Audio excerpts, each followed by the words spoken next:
আসসালামু আলাইকুম, শুভ সন্ধ্যা। Road two ডিএমসির পক্ষ থেকে আমরা আইসিটি ফাইনাল এমসিকিউ সাজেশনের আয়োজন করছি আজকে। তো মূলত আমরা যেটা করব আজকে তা হচ্ছে আহ, তোমাদের শর্ট সিলেবাসের প্রতিটা চ্যাপ্টারের উপর একটা সাজেশন দেওয়ার চেষ্টা করব। মানে কোন কোন টপিকগুলো তোমরা পড়বে পরীক্ষার জন্য, কোন বই থেকে পড়বে, এবং আমরা কিছু প্রশ্ন নিয়ে ডিসকাস করবো যাতে তোমরা একটা ধারণা পেতে পারো যে আগামী পরশুদিন তোমরা যেই পরীক্ষা দিতে যাচ্ছ তাতে কি ধরনের প্রশ্ন আসতে পারে। তো যেহেতু তোমাদের পরীক্ষা, তাই আমি আর আজকে কথা বাড়াবো না। তোমরা দ্রুত ক্লাসটিতে জয়েন করো, এবং আমি কিছু প্রশ্ন করব, তোমরা চেষ্টা করবে প্রথমে উত্তর দেওয়ার, এবং তোমরা যদি উত্তর দিতে না পারো তারপর আমি প্রশ্নগুলোর উত্তর এক্সপ্লেইন করব। তো আমি কথা না বাড়িয়ে শুরু করছি, তোমরা তোমাদের বন্ধুদেরকে কিছুটা জানিয়ে দিতে পারো এখনই। তো আমরা শুরু করছি।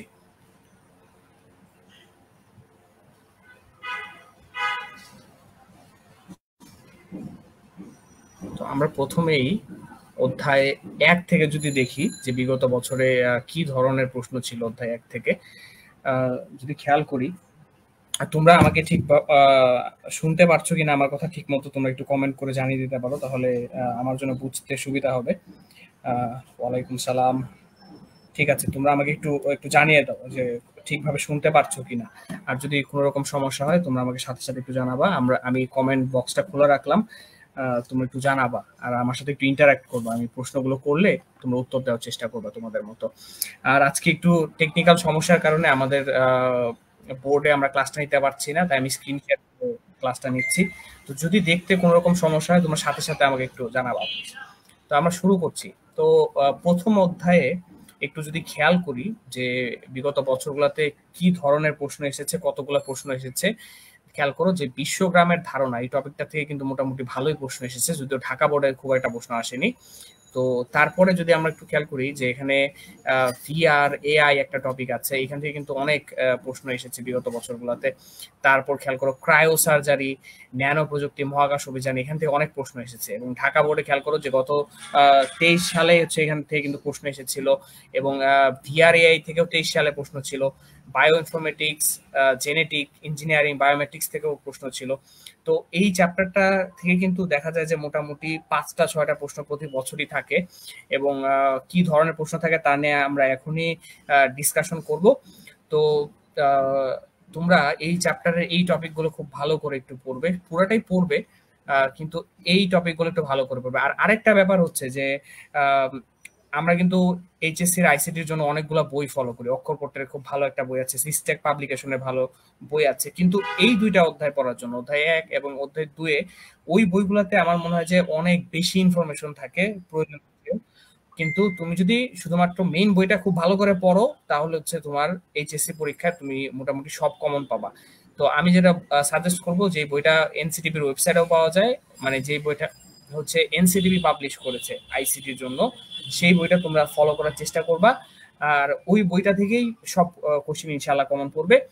তো আমরা শুরু করছি, কতগুলো প্রশ্ন আমরা একটু সলভ করবো। যেমন প্রথম যে প্রশ্নটা আমরা সলভ করতে যাবো, যে টেলি প্রেজেন্সের প্রয়োগ ক্ষেত্র কোনটি। তোমরা আমার সাথে ইন্টারাক্ট করতে পারো, কমেন্ট বক্সে জানাতে পারো যে টেলি প্রেজেন্সের প্রয়োগ ক্ষেত্র কোনটি। এবং আমি খুব বেশি সময় নেব না, মোটামুটি ধরো যে 20-25 সেকেন্ড সময় নেব, কারণ আমাদের অনেকগুলো প্রশ্ন সলভ করতে হবে।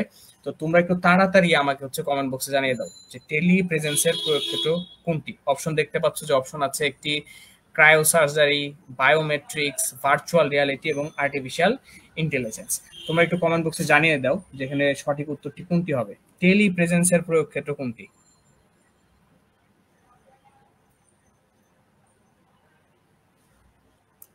Virtual reality, right. অনন্যা এখানে সঠিক উত্তর দিয়েছে ভার্চুয়াল রিয়ালিটি, রাইট। তো এখানে খেয়াল করো, যদি অপশনগুলো দিয়ে তাকাই, যে এখানে ক্রায়ো সার্জারি মানে আসলে কি। ক্রায়ো সার্জারি মানে হচ্ছে যখন আমরা খুব নিম্ন তাপমাত্রায় হচ্ছে ক্যান্সার কিংবা টিউমারের মতো যে হচ্ছে রোগগুলো আছে সেগুলোর যে চিকিৎসা করি, যেই প্রসেসটার মাধ্যমে আমরা করি তাকে বলা হচ্ছে ক্রায়ো সার্জারি। বায়োমেট্রিক্স যদি খেয়াল করি, বায়োমেট্রিক্স কি, যে আমরা যদি বলি যে আমরা কাউকে শনাক্ত করতে চাই, শনাক্ত আমরা কিভাবে করতে পারি, পারি, আমরা তার ফিঙ্গারপ্রিন্ট দিয়ে শনাক্ত করতে পারি, তার চোখের আইরিস দিয়ে আমরা শনাক্ত করতে পারি, কিংবা তোমরা যারা আইফোন ইউজার আছো তোমরা জানো যে আইফোনে ফেস রিকগনিশন বলে একটা অপশন আছে। তো সেই কাজগুলো আমরা যার মাধ্যমে করি সেটাকে বলা হচ্ছে বায়োমেট্রিক্স। আর ভার্চুয়াল রিয়ালিটি হচ্ছে যে তুমি আর্টিফিশিয়ালি একটা পরিস্থিতি হচ্ছে ক্রিয়েট করছো, এবং ধরো এটা হতে পারে যে তুমি একটা ফ্লাইট সিমুলেশন করতেছো, কিংবা একটা ধরো যে তুমি ড্রাইভিং লাইসেন্স নিতে চাও। তো তুমি ধরো যে নতুন কাঁচা ড্রাইভার, যেহেতু তোমাকে শুরুতে একটা গাড়ি দিয়ে রাস্তায় ছেড়ে দিলে অ্যাক্সিডেন্ট হতে পারে, তো আর্টিফিশিয়ালি একটা সিনারিও ক্রিয়েট করা যেখানে হচ্ছে গাড়ি থাকবে, স্টিয়ারিং থাকবে, সবই থাকবে, কিন্তু আসলে সেখানে কিছুই নেই। সো এই ব্যাপারটা হচ্ছে ভার্চুয়ালিটি। আর টেলি প্রেজেন্স মানে হচ্ছে যে তুমি দূর থেকে একটা জায়গায় একটা প্রেজেন্স ক্রিয়েট করতেছো, যদিও তুমি ফিজিক্যালি সেখানে অ্যাভেলেবল না। তো এই টপিকগুলো কিন্তু খুবই ইম্পর্টেন্ট। যেমন এখানে একই রকম প্রশ্ন তাহলে এবারও বোর্ডে আসতে পারে, যেমন ধরো যে বলতে পারে ক্রায়ো সার্জারির প্রয়োগ ক্ষেত্র কি, কিংবা বায়োমেট্রিক্সের প্রয়োগ ক্ষেত্র কি, কিংবা আর্টিফিশিয়াল ইন্টেলিজেন্সের প্রয়োগ ক্ষেত্র কি। এই ধরনের প্রশ্নগুলো কিন্তু আসতে পারে। এবং আমি আবারও বলতেছি যে তোমরা এইচএসসি আইসিটির জন্য এনসিটিভির যে দেওয়া বইটা আছে সেই বইটা তোমরা খুব ভালো করে পড়ো এই অধ্যায় 1 আর 2 এর জন্য, তাহলেই কিন্তু সব কমন পড়বে। কারণ অন্যান্য বইগুলো তো অনেক বেশি ইনফরমেশন আছে, কিন্তু সেগুলো থেকে ইউজুয়ালি প্রশ্ন দেয় না। তো এই কথাটা আমি বারবার বলতেছি যে তোমরা হচ্ছে এই বইটা ফলো করো। তো আমরা পরবর্তী প্রশ্নটাতে চলে যাই এখনই, যে বায়ো ইনফরমেটিক্স ব্যবহৃত হয় কোন কোন ক্ষেত্রে। এখানে 3টে অপশন আছে, খেয়াল করো। ডিএনএ ম্যাপিং, জিন ফাইন্ডিং, মেশিন লার্নিং। তোমরা তাড়াতাড়ি আমাকে কমেন্ট বক্সে একটু জানিয়ে দাও যে বায়ো ইনফরমেটিক্স ব্যবহৃত হয় কোন ক্ষেত্রে, একটু জানিয়ে দাও আমাকে এখনই।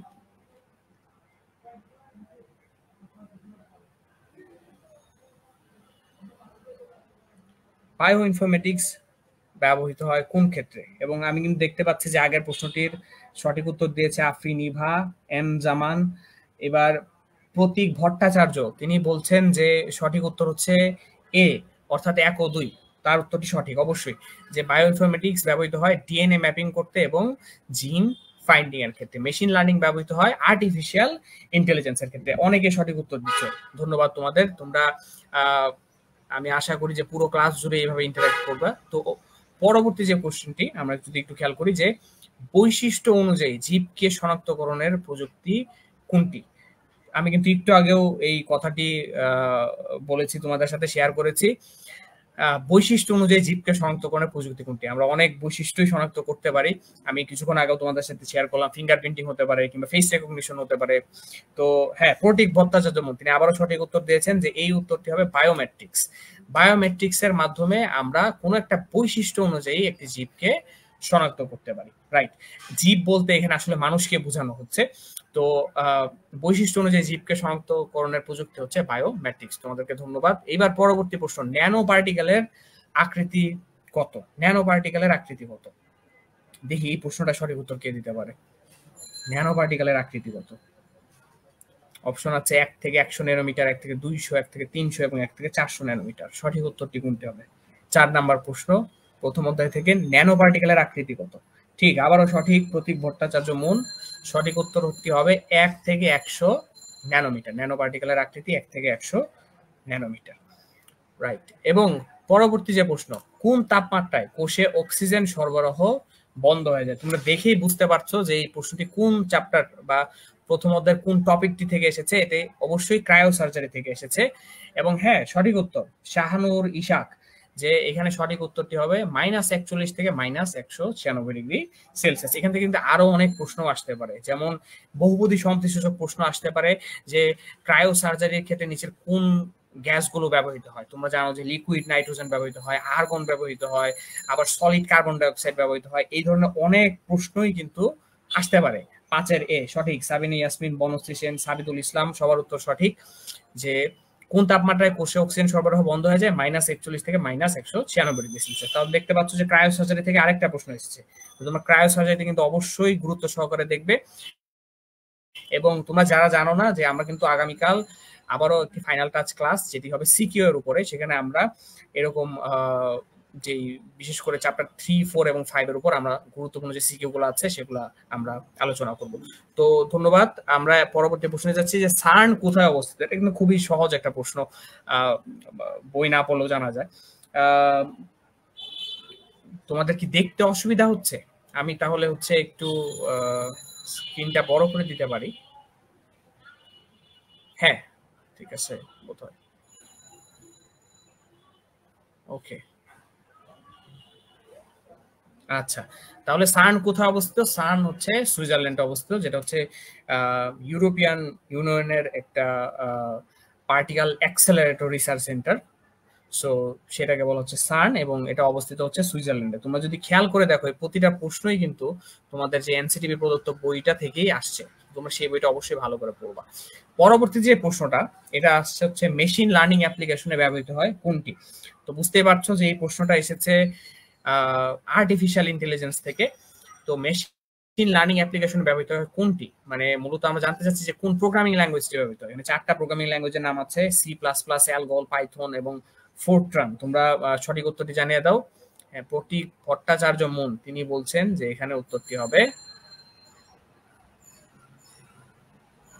পাইথন। এখানে আসলে আমরা যদি বইয়ের দিকে খেয়াল করি, এখানে আসলে সঠিক উত্তর দুটিই হয়। এখানে পাইথন এবং সি প্লাস প্লাস দুটি আসলে এখানে সঠিক উত্তর। কারণ তুমি যদি বইয়ে খেয়াল করো, এরকম অনেকগুলো ল্যাঙ্গুয়েজের কথা বলা আছে। সি প্লাস প্লাসও উত্তর হতে পারে, পাইথনও সঠিক উত্তর হতে পারে। তো এটা আসলে বহুপদী সমাবেশসূচক প্রশ্ন হিসেবে আসতে পারে যে মেশিন লার্নিং অ্যাপ্লিকেশনে কোন কোন ল্যাঙ্গুয়েজ ব্যবহৃত হয়। তো আনসার সেক্ষেত্রে হবে সি প্লাস প্লাস এবং পাইথন, দুটি সঠিক উত্তর। ওকে, তো আমরা পরবর্তী প্রশ্নে যাচ্ছি যে লাইভ ক্লাসে সরাসরি শিক্ষার্থীদের পাঠদান করা যায় কোনটির মাধ্যমে? আসলে হ্যাঁ, প্রতীক ভট্টাচার্য মূল সি প্লাস প্লাস হয়, ঠিক। এনসিটিভি এর বই পড়ি নাই। আমি আবারও বলবো যে যারা এনসিটিভির বইটা ফলো করো নাই, তারা এখন বই কেনার আসলে দরকার নাই, কারণ এই বইটা এনসিটিভির ওয়েবসাইটে পাওয়া যায়। তোমরা এনসিটিভির ওয়েবসাইট থেকে বইটা চাইলে ডাউনলোড করে নিতে পারো। এবং অধ্যায় 1 এবং 2 এর জন্য আসলে এই বইটা ফলো করা উচিত অবশ্যই, কারণ আর অন্য কোনো বই থেকে দেখা যায় যে অনেক বেশি ইনফরমেশন। তো তো ওই এনসিটিভির বইটা থেকে প্রশ্নটা আসে, তো তোমরা বইটা ডাউনলোড করে হলেও তাই পড়ে ফেলো। আচ্ছা, লাইভ ক্লাসে সরাসরি শিক্ষার্থীদের পাঠদান করা যায় কোনটির মাধ্যমে? ওকে, এটা আসলে খুবই কনফিউজিং, কারণ আমরা এই মুহূর্তে এটা লাইভ ক্লাসে অংশগ্রহণ করতেছি এবং এই ক্লাসটা হচ্ছে ফেসবুকে। তো অবশ্যই ফেসবুকে একটা সঠিক উত্তর, কিন্তু তোমরা যদি তোমাদের মেইন বইটা ফলো করো, এনসিটিভি পড়তে যে বইটা, সেখানে উত্তরটা দেওয়া হচ্ছে ওয়েবএক্স। তো যেহেতু মেইন বইয়ের উত্তরটাকে আসলে সঠিক বলে কাউন্ট করা হয়, কিন্তু এটা একটা কন্ট্রোভার্সিয়াল কোশ্চেন, বিকজ এখানে ফেসবুক হতে পারে, আরো অনেক মাধ্যমে। গুগলের ক্ষেত্রে যদি আমরা বলি গুগল মিটে হচ্ছে ক্লাস নেয়, সেক্ষেত্রে গুগল একটা সঠিক উত্তর হতে পারে, কিন্তু সেই হিসেবে বললে এটা একটা বহুপদী সমাবেশ সূচক। তো ওয়েবএক্স, গুগল, ফেসবুক যে কোনোটাই সঠিক উত্তর হিসেবে আমরা এখানে কাউন্ট করতে পারি। তো ওয়েবএক্সটা বইয়ে সরাসরি উল্লেখ আছে, তো ওয়েবএক্সটা এখানে সঠিক উত্তর হবে। তো আমরা পরবর্তীতে একটা প্রশ্ন দেখব, যেখানে একটা উদ্দীপক দেওয়া আছে। যে উদ্দীপকে বলা আছে প্রতাপ একটি প্রতিষ্ঠানের একটি কক্ষে আঙ্গুলের ছাপ দিয়ে প্রবেশ করে এবং সেখানে কার ড্রাইভিং প্রশিক্ষণ নেয়। উদ্দীপকের কক্ষে প্রবেশে ব্যবহৃত প্রযুক্তি কোনটি? কোন প্রযুক্তিতে ব্যবহৃত হচ্ছে? আমার মনে হয় যে তোমরা সবাই এতক্ষণ এটার উত্তর জানার কথা। অবশ্যই এটার উত্তরটা হবে বায়োমেট্রিক্স। সো বায়োমেট্রিক্স, সো এটা যদি সে ফিঙ্গারপ্রিন্ট ইউজ না করে সে ফেস রেকগনিশন, কিংবা ধরো যে চোখের আইরিস দিয়ে তাকে শনাক্ত করা হতো, সেক্ষেত্রে উত্তরটি হতো বায়োমেট্রিক্স। তাহলে এখানে সঠিক উত্তর একটি, সেটি হচ্ছে বায়োমেট্রিক্স। তো আমরা এই অধ্যায় থেকে সর্বশেষ আরেকটা প্রশ্ন আমরা আলোচনা করতে চাই, এরপরে আমরা দ্বিতীয় অধ্যায়ে চলে যাব। প্রশ্নটি হচ্ছে যে নিচের উদ্দীপকের আলোকে পরবর্তী দুটি প্রশ্ন উত্তর দাও। উদ্দীপক আগেরটাই। প্রশ্নটা হচ্ছে যে প্রতাপের প্রশিক্ষণে ব্যবহৃত প্রযুক্তিটি ভূমিকা রাখে। তার মানে আমরা আসলে জানতে চাচ্ছি এখানে বায়োমেট্রিক্স এর ব্যবহারের ক্ষেত্র।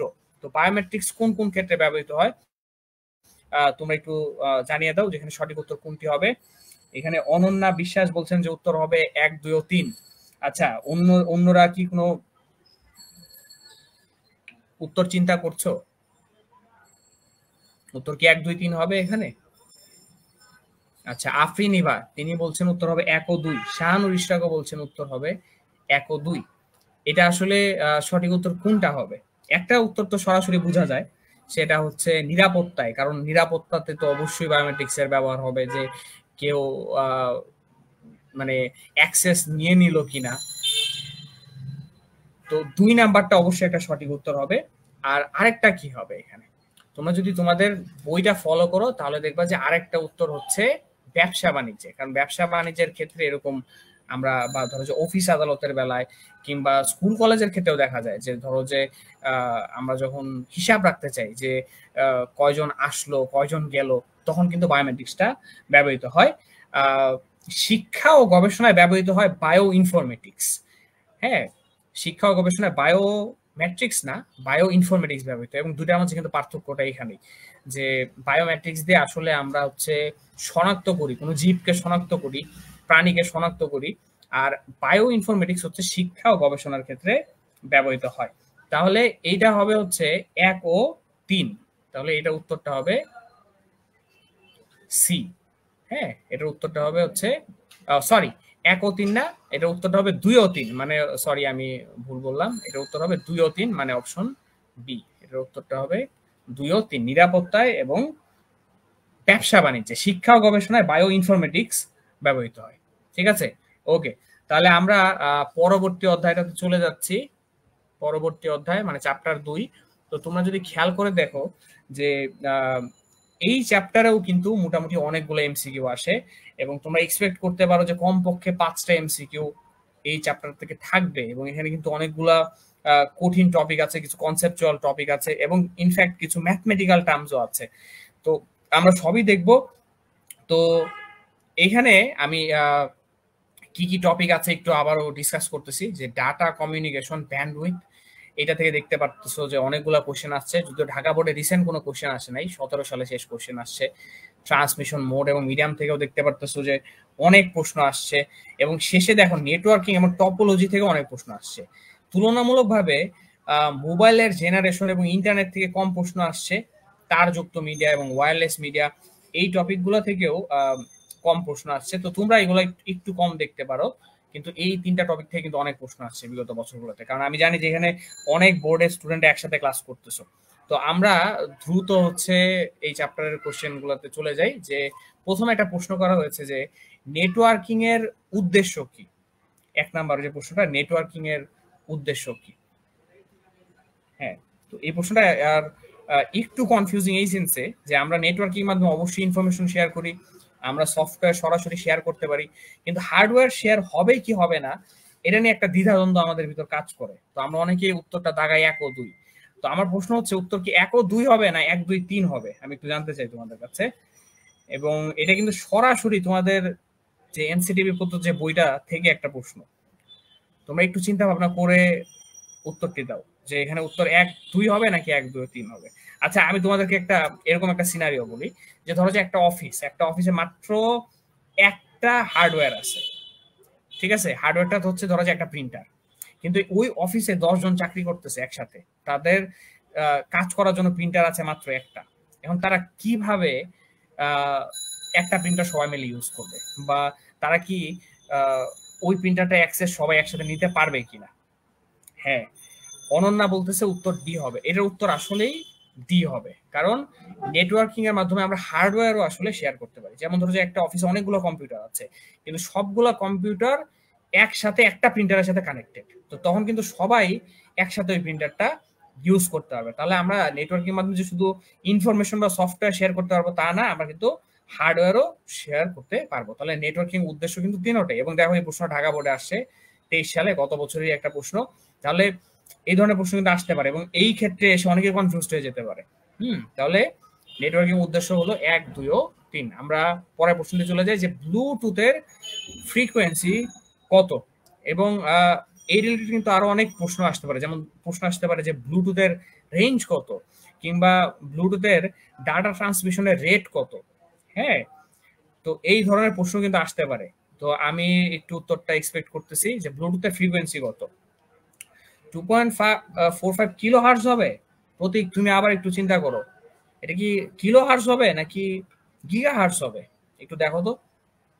সবাই একটু চেক করো, তোমাদের বই যাদের কাছে আছে সামনে, তোমরা একটু বইটা চেক করো। যাদের কাছে বোর্ডের বইটা আছে আমি তাদেরকে বলবো যে তোমরা হচ্ছে বোর্ড বইটার 52 পৃষ্ঠায় যাও। এনসিটিভির যে বইটা আছে, রাইট অনন্যা, 2.45 গিগা হার্স হবে। ঠিক আছে, এনসিটিভির বইটা যাদের কাছে আছে, বইটার 52 পৃষ্ঠায় তোমরা যদি যাও যে ব্লুটুথের ফ্রিকোয়েন্সি কিন্তু কিলো হার্জে না গিগা হার্জে হবে, তাহলে উত্তরটা হবে সি, 2.45 গিগা হার্স। এবং আমি আবারও যেটা বললাম যে এই রিলেটেড কিন্তু আরো অনেক প্রশ্ন এখান থেকে আসতে পারে। যেমন একটা প্রশ্ন হতে পারে যে ব্লুটুথের রেঞ্জ কতটুকু, রেঞ্জ বলতে যে ব্লুটুথ হচ্ছে কতটুকু এরিয়ার ভিতরে কাজ করতে পারে, তো এর ব্যাপ্তি হচ্ছে 3 থেকে 10 মিটার। এবং একইভাবে কোশ্চেন আসতে পারে যে ব্লুটুথের ডাটা ট্রান্সমিশন রেট কত।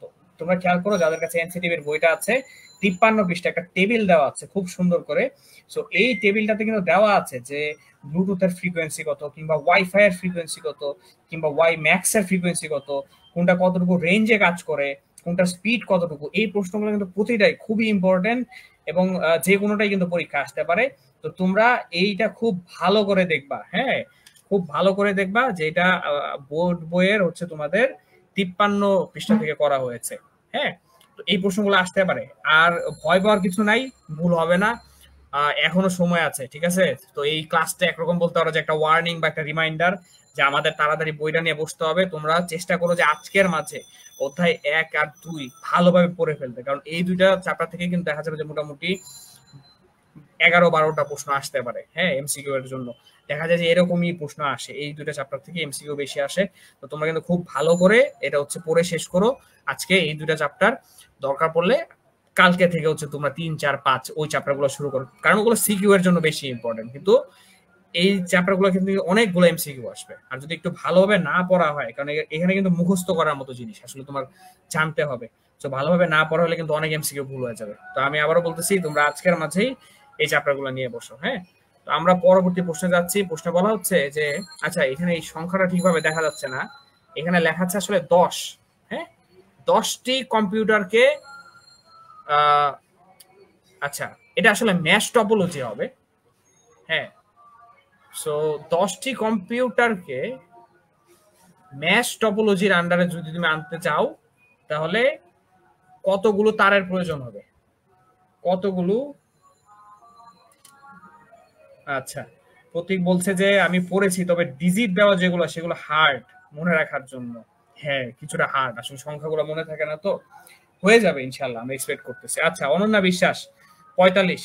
আচ্ছা, এই ম্যাপটা তোমরা উত্তর দিচ্ছ ঠিকই, কিন্তু আমি একটু প্রশ্ন করতে চাই যে এটা আসলে তোমরা কোন সূত্র ব্যবহার করে তোমরা এটা বের করেছো, যে 10টি কম্পিউটারকে ম্যাশ টপোলজির আন্ডারে যদি আমরা নেটওয়ার্কিং করতে চাই তাহলে 45টি তার লাগবে। এটা আমরা কোন সূত্র দিয়ে করছি, আমি সূত্রটা জানতে চাই। তোমরা যদি কেউ সূত্রটা জানো, তোমরা এখন একটু জানে দাও। রাইট, অনন্যা বিশ্বাস, তো একটু ভুল হয়েছে, n into n minus two না, n into n minus one divided by two. Right, এটা তোমাদের বোর্ড বই থেকে কিন্তু সরাসরি আসা একটা প্রশ্ন, যে যদি তুমি ধরো যে কতগুলো কম্পিউটারকে ম্যাশ টপোলজির আন্ডারে তুমি কানেক্টেড করতে চাও, তাহলে তোমার তারের প্রয়োজন হবে n into n minus one divided by হচ্ছে 2। তো আমরা এখানে দেখতে পাচ্ছি যে এখানে আমাদের তার আছে, কম্পিউটার আছে 10টা, তাহলে এখানে 10 গুণ 9 ডিভাইডেড বাই 2। সো আমরা এখানে পাচ্ছি 5 নং 45টা। তাহলে 45টা তার যদি হয় আমাদের কাছে, তাহলে কিন্তু আমরা 10টা কম্পিউটারকে কানেক্ট করতে পারবো। ভেরি গুড, ভেরি গুড, এটা কিন্তু সরাসরি বই থেকে আসা একটি প্রশ্ন। আচ্ছা, এবার পরবর্তী প্রশ্ন, এটা খুবই ইম্পর্টেন্ট, এবং এই রিলেটেড আরো কিছু প্রশ্ন আমি এখনই ডিসকাস করব। প্রশ্নটি হচ্ছে যে করিম সাহেব তার প্রয়োজনে কম্পিউটার ভিত্তিক একটি সেবা গ্রহণ করল, এবং সেবাটি 24 ঘন্টা খোলা থাকে, সকল সফটওয়্যার স্বয়ংক্রিয়ভাবে আপডেট হয়, খরচ কম এবং ব্যাকআপ ক্যাপাসিটি অনেক বেশি। আর লাস্ট যে পয়েন্টটা, এটা খুব ইম্পর্টেন্ট, দেখো যে তার কম্পিউটারটি বিভিন্ন দেশের কম্পিউটারের সাথে যুক্ত। প্রশ্ন হচ্ছে উদ্দীপকের নেটওয়ার্ক কোনটি? তো আমি, হ্যাঁ রাইট অনন্যা বিশ্বাস, ওয়ান। হ্যাঁ, আমি আবার একটু তোমাদের মনে করে দিয়ে চাই যে আমাদের যে নেটওয়ার্কটা তা কতটুকু ভৌগোলিক এলাকা জুড়ে বিস্তৃত, তার উপর কিন্তু ভিত্তি করে আমরা নেটওয়ার্ককে কয়েক ভাগে ভাগ করতে পারি। যেমন জানো যে তোমরা প্যান এক ধরনের নেটওয়ার্ক, কিংবা এরকম আরেক ধরনের নেটওয়ার্ক হচ্ছে ল্যান, কিংবা হচ্ছে ম্যান, হ্যাঁ, যেটা হচ্ছে বোঝাচ্ছে মেট্রোপলিটন এরিয়া নেটওয়ার্ক। আর শেষে আছে যেটা, সেটা হচ্ছে ওয়ান। যেহেতু এখানে আমরা দেখতে পাচ্ছি যে এই যে নেটওয়ার্কটা আমাদের, এই নেটওয়ার্কটা কিন্তু বিশ্বের বিভিন্ন দেশের কম্পিউটারের সাথে যুক্ত, তাহলে এটা অবশ্যই হবে হচ্ছে ওয়ান। ঠিক আছে, তো তোমরা একই সাথে কিন্তু এই বাকি অপশনগুলো যেগুলো দেওয়া আছে সেগুলো কোনটা কোন ক্ষেত্রে প্রযোজ্য, এটা কিন্তু একটু ভালো করে তোমরা একটু জেনে রাখবে, যে প্যান কোনটাকে বলে, কিংবা ল্যান কোনটাকে বলে, কিংবা ম্যান কোনটাকে বলে, কোনটা রেঞ্জ আসলে কতটুকু। হ্যাঁ, এটা জেনে রাখবে। অনেক ধন্যবাদ, উত্তরটি হবে ওয়ান। হ্যাঁ, তো এবার যদি আমরা পরবর্তী প্রশ্নটি দেখি, এটা বোর্ড বই থেকে আসা সরাসরি একটা প্রশ্ন, উদ্দীপক আগেরটাই। প্রশ্নটা হচ্ছে উদ্দীপকে উল্লেখিত সেবাটি হলো, তার মানে এখানে করিম সাহেব যেই সেবাটি নিয়েছেন এই সেবাটি ক্ষেত্রে কোন কোন কথাগুলো প্রযোজ্য। হ্যাঁ রাইট অদিত্য সাহেব, very good. Campus area network, হ্যাঁ আরেকটা টাইপ, টোটাল 5টা টাইপ আমরা পড়েছিলাম। ক্যান, হ্যাঁ campus area network, very good. তো এবার যে পরবর্তী প্রশ্নটি আছে যে আমরা এখানে করিম সাহেব যে সেবাটি নিয়েছেন সেই সেবাটির ক্ষেত্রে কোন কোন কথাগুলো প্রযোজ্য, এবং এখানে অপশনগুলো যদি আমরা একটু দেখি যে রিসোর্স স্কেলেবিলিটি, অন ডিমান্ড সেবা এবং পে অ্যাজ ইউ গো সেবা, এখানে কোনগুলো হচ্ছে উত্তর হবে। হ্যাঁ তোমরা কিন্তু আমাকে এখন একটু জানাও, তোমরা আমাকে এখন একটু জানাও। এবং এটা যাদের কাছে এনসিটিভ এর বইটা আছে আমি তাদের জন্য একটু সহজ করে দিচ্ছি যে তোমরা মেইন বইয়ের 71 পৃষ্ঠাটা খোলো। 71 পৃষ্ঠা থেকে আসা সরাসরি একটা প্রশ্ন এটা, যে উদ্দীপকে উল্লেখিত যে সেবাটি, মানে তিনি যে সেবাটি নিচ্ছেন এটা মূলত হচ্ছে ক্লাউড কম্পিউটিং, ক্লাউড কম্পিউটিং একটি সেবা নিচ্ছেন। তো এই ক্লাউড কম্পিউটিং এর ক্ষেত্রে কোন কোন কথাগুলা প্রযোজ্য। হ্যাঁ আফরিন ইভা তিনি বলছেন ডি। আচ্ছা আর কেউ, তোমরা কি আফরিন ইভার সাথে এক বা ডিসএগ্রি করো? তোমরা তাড়াতাড়ি একটু জানাও কমেন্টে, কারণ আমাদের এখনো আরো প্রশ্ন আছে, আমাদের আরো 3টা চ্যাপ্টার কভার করতে হবে এখনই। তোমরা একটু তাড়াতাড়ি জানাও যে এখানে উদ্দীপকে উল্লেখিত সেবাটি কোনটি হবে।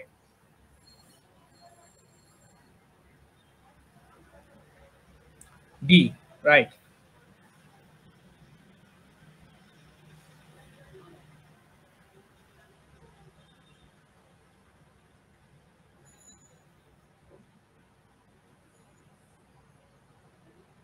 প্রতীক ভট্টাচার্য মুন, রাইট।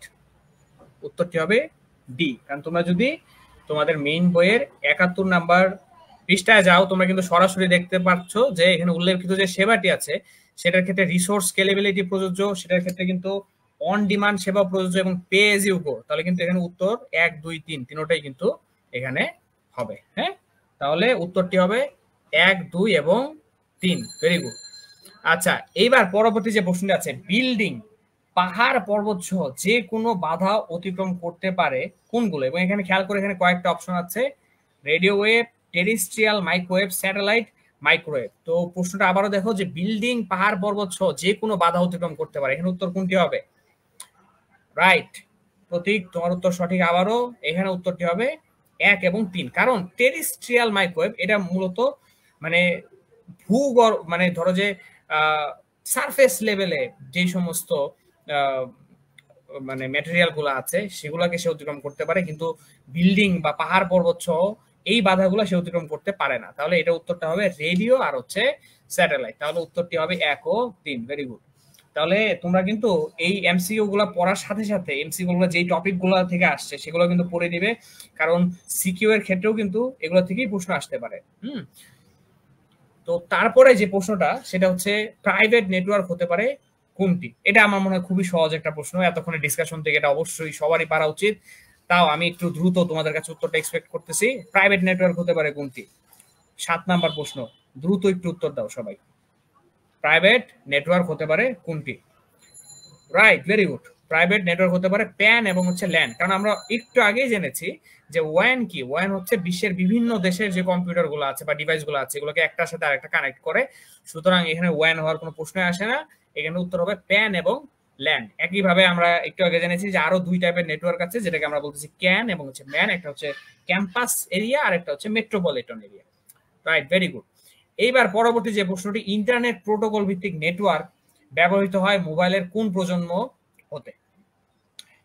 তো আমরা জানি কিন্তু অলরেডি যে মোবাইল এর কয়টি প্রজন্ম আছে, মোট 5টি প্রজন্ম কিন্তু আছে। তো এখানে প্রশ্নটা হচ্ছে ইন্টারনেট প্রোটোকল ভিত্তিক যে নেটওয়ার্কটা সেটা কোন প্রজন্মে হতে ব্যবহৃত হয়। এবং আমার একই সাথে আরেকটা প্রশ্ন তোমাদের জন্য, যে এমএমএস, এমএমএস প্রথম কোন প্রজন্ম হতে ব্যবহৃত হয়? তোমরা যদি কেউ উত্তরটা জানো সেই উত্তরটাও একটু জানিয়ে দাও কমেন্ট বক্সে। এমএমএস, হ্যাঁ এমএমএস কোন প্রজন্ম হতে এমএমএস এর প্রচলন শুরু হয়? রাইট, ইন্টারনেট প্রোটোকল ভিত্তিক নেটওয়ার্ক ব্যবহৃত হয় 4র্থ প্রজন্ম থেকে। রাইট। তো আমার একই সময় আরেকটা প্রশ্ন, যে MMS, right, Pratik Bhattacharya Mun, right, very good, যে সেকেন্ড জেনারেশন থেকে এমএমএস ব্যবহৃত হয়, ভেরি গুড। ঠিক আছে, তো এই প্রশ্নগুলো কিন্তু আসতে পারে। আচ্ছা এই সেম রিগার্ডে আমার আরেকটা প্রশ্ন, যে এমএমএস এটা কি হাফ ডিপ্লেক্স মোডের একটা উদাহরণ নাকি ফুল ডিপ্লেক্স মোডের একটা উদাহরণ? আমাকে প্রশ্নটার উত্তর যদি কেউ জানো একটু আমাকে জানাও যে এমএমএস এটা কি হাফ ডুপ্লেক্স মোডের একটা উদাহরণ নাকি ফুল ডুপ্লেক্স মোডের একটা উদাহরণ?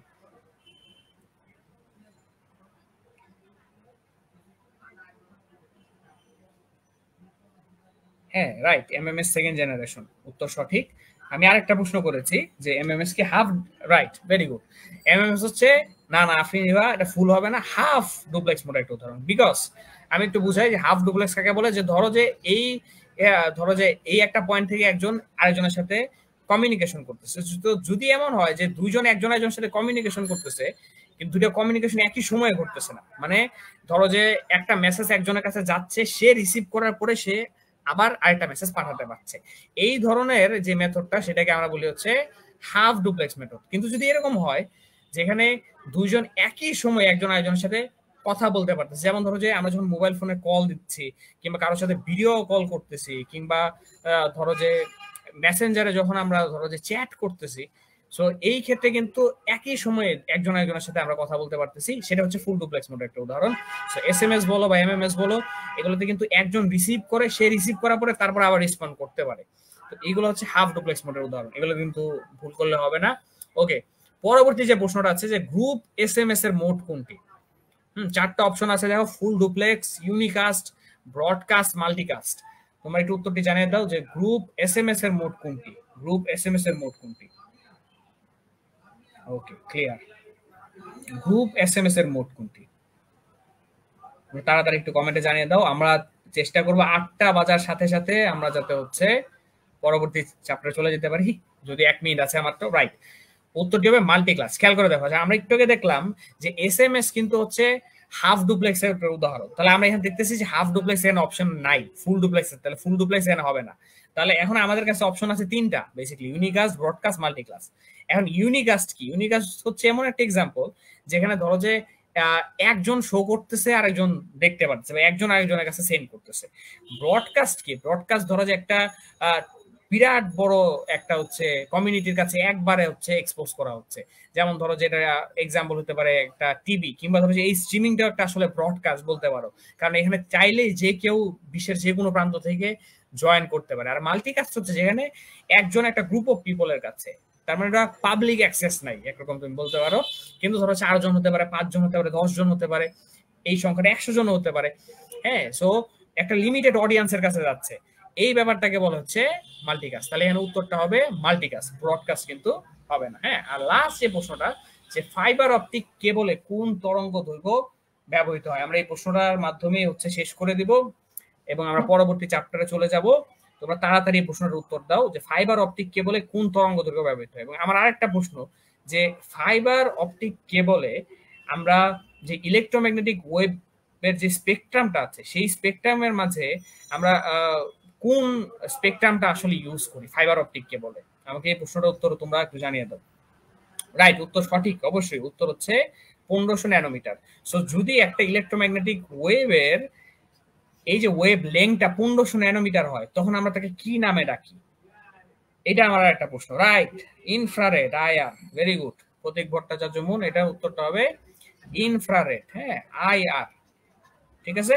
সো এটাও কিন্তু প্রশ্ন আসতে পারে যে নিচের কোন রেঞ্জের স্পেকট্রাম বা ইলেকট্রোম্যাগনেটিক যে স্পেকট্রামটা আছে আমাদের, সেখানে কোন স্পেকট্রামটুকু ফাইবার অপটিক কেবলে ব্যবহৃত হয়, তাহলে উত্তরটা হবে আইআর। থ্যাংক ইউ, সবাইকে অনেক ধন্যবাদ। তো আমি এখন যেহেতু অধ্যায় 3, 4, 5-এ চলে যাব, তোমরা জানো যেগুলো টেকনিক্যাল চ্যাপ্টার আসলে, মানে এখানে অনেক ম্যাথমেটিক্যাল টার্মস আছে, অনেক সূত্র, অনেক কিছু মনে রাখার ব্যাপার সেবার আছে। তো তার আগে আমি এই 2টা অধ্যায়ের ব্যাপারে আবারও বলতেছি যে তোমরা যদি পারো এনসিটিভি এর বইটা ফলো করো, না হলে হচ্ছে তোমরা যে বই পড়ছো সেটাই ফলো করো। তো আমরা যেই তোমরা চাইলেই এই ভিডিওটাকে আবার রিওয়াইন্ড করে দেখতে পারো যে আমরা যে সাজেশনটুকু দিয়েছি সেই সাজেশনগুলো থেকে কোন কোন টপিকের উপর প্রশ্নগুলো বেশি এসেছে, তোমরা কিন্তু সেগুলা একটু বাসায় অবশ্যই পড়বা, চেষ্টা করো আজকের রাতের মধ্যে পড়ে শেষ করতে, কারণ সময় তো আর বেশি নাই। কালকে ধরো যে আবার ওই 3, 4, 5 সেগুলো নিয়ে আমরা ডিসকাশন করবো, সিকিউ কোশ্চেন সলভ করবো।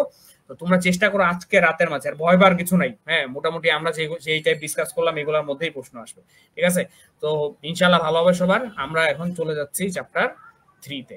তো চ্যাপ্টার 3-তে যদি এমসিকিউ এর ক্ষেত্রে দেখি কোন টপিকটা সবচেয়ে বেশি ইম্পর্টেন্ট, সবচেয়ে বেশি ইম্পর্টেন্ট হচ্ছে সংখ্যা পদ্ধতি। হ্যাঁ, সংখ্যা পদ্ধতি থেকে সবচেয়ে বেশি প্রশ্ন আসবে এবং তারপরে আসবে হচ্ছে বুলিয়ান অ্যালজেব্রা এবং ডিভাইস থেকে তুলনামূলক কম কোশ্চেন আসে। ডিভাইস থেকে আসলে বড় জোর গেট আসতে পারে, ট্রুথ টেবিল আসতে পারে। তোমাকে ধরো যে একটা লজিক গেট দিয়ে বললো যে এই লজিক গেটটার এই ইনপুটের জন্য কি আউটপুট আসবে, এই টাইপ প্রশ্ন আসতে পারে।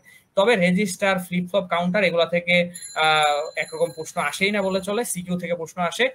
তবে এনকোডার ডিকোডার থেকে কিছু কিছু প্রশ্ন দেয়। হ্যাঁ, তো আমরা এখন কিছু প্রশ্ন ডিসকাস করব, তবে তোমরা সংখ্যা পদ্ধতিটা খুব ভালোভাবে পড়বে এই চ্যাপ্টারটার জন্য, এই চ্যাপ্টারে এমসিকিউ এর জন্য।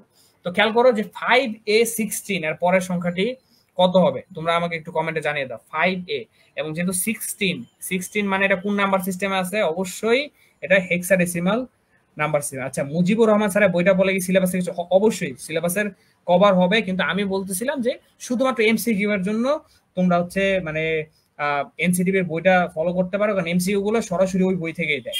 হ্যাঁ, এনসিটিভি এর যে বইটা আছে সেটা থেকে মানে এনসিটিভি এর যে বইটা থেকে সরাসরি এমসিকিউ গুলো আসে, তবে অন্য বইগুলো থেকেও দেয়, ভয় পাওয়ার কিছুই নেই। তো 5A16 হচ্ছে একটা, আমরা বুঝতে পারছি যে এটা একটা হেক্সাডেসিমাল নাম্বার সিস্টেমের একটা নাম্বার। সো 5 এর পরে আমরা জানি হেক্সাডেসিমালে আসবে 5B, তারপর আসবে 5C, 5D, তাহলে উত্তর হবে হচ্ছে 5B।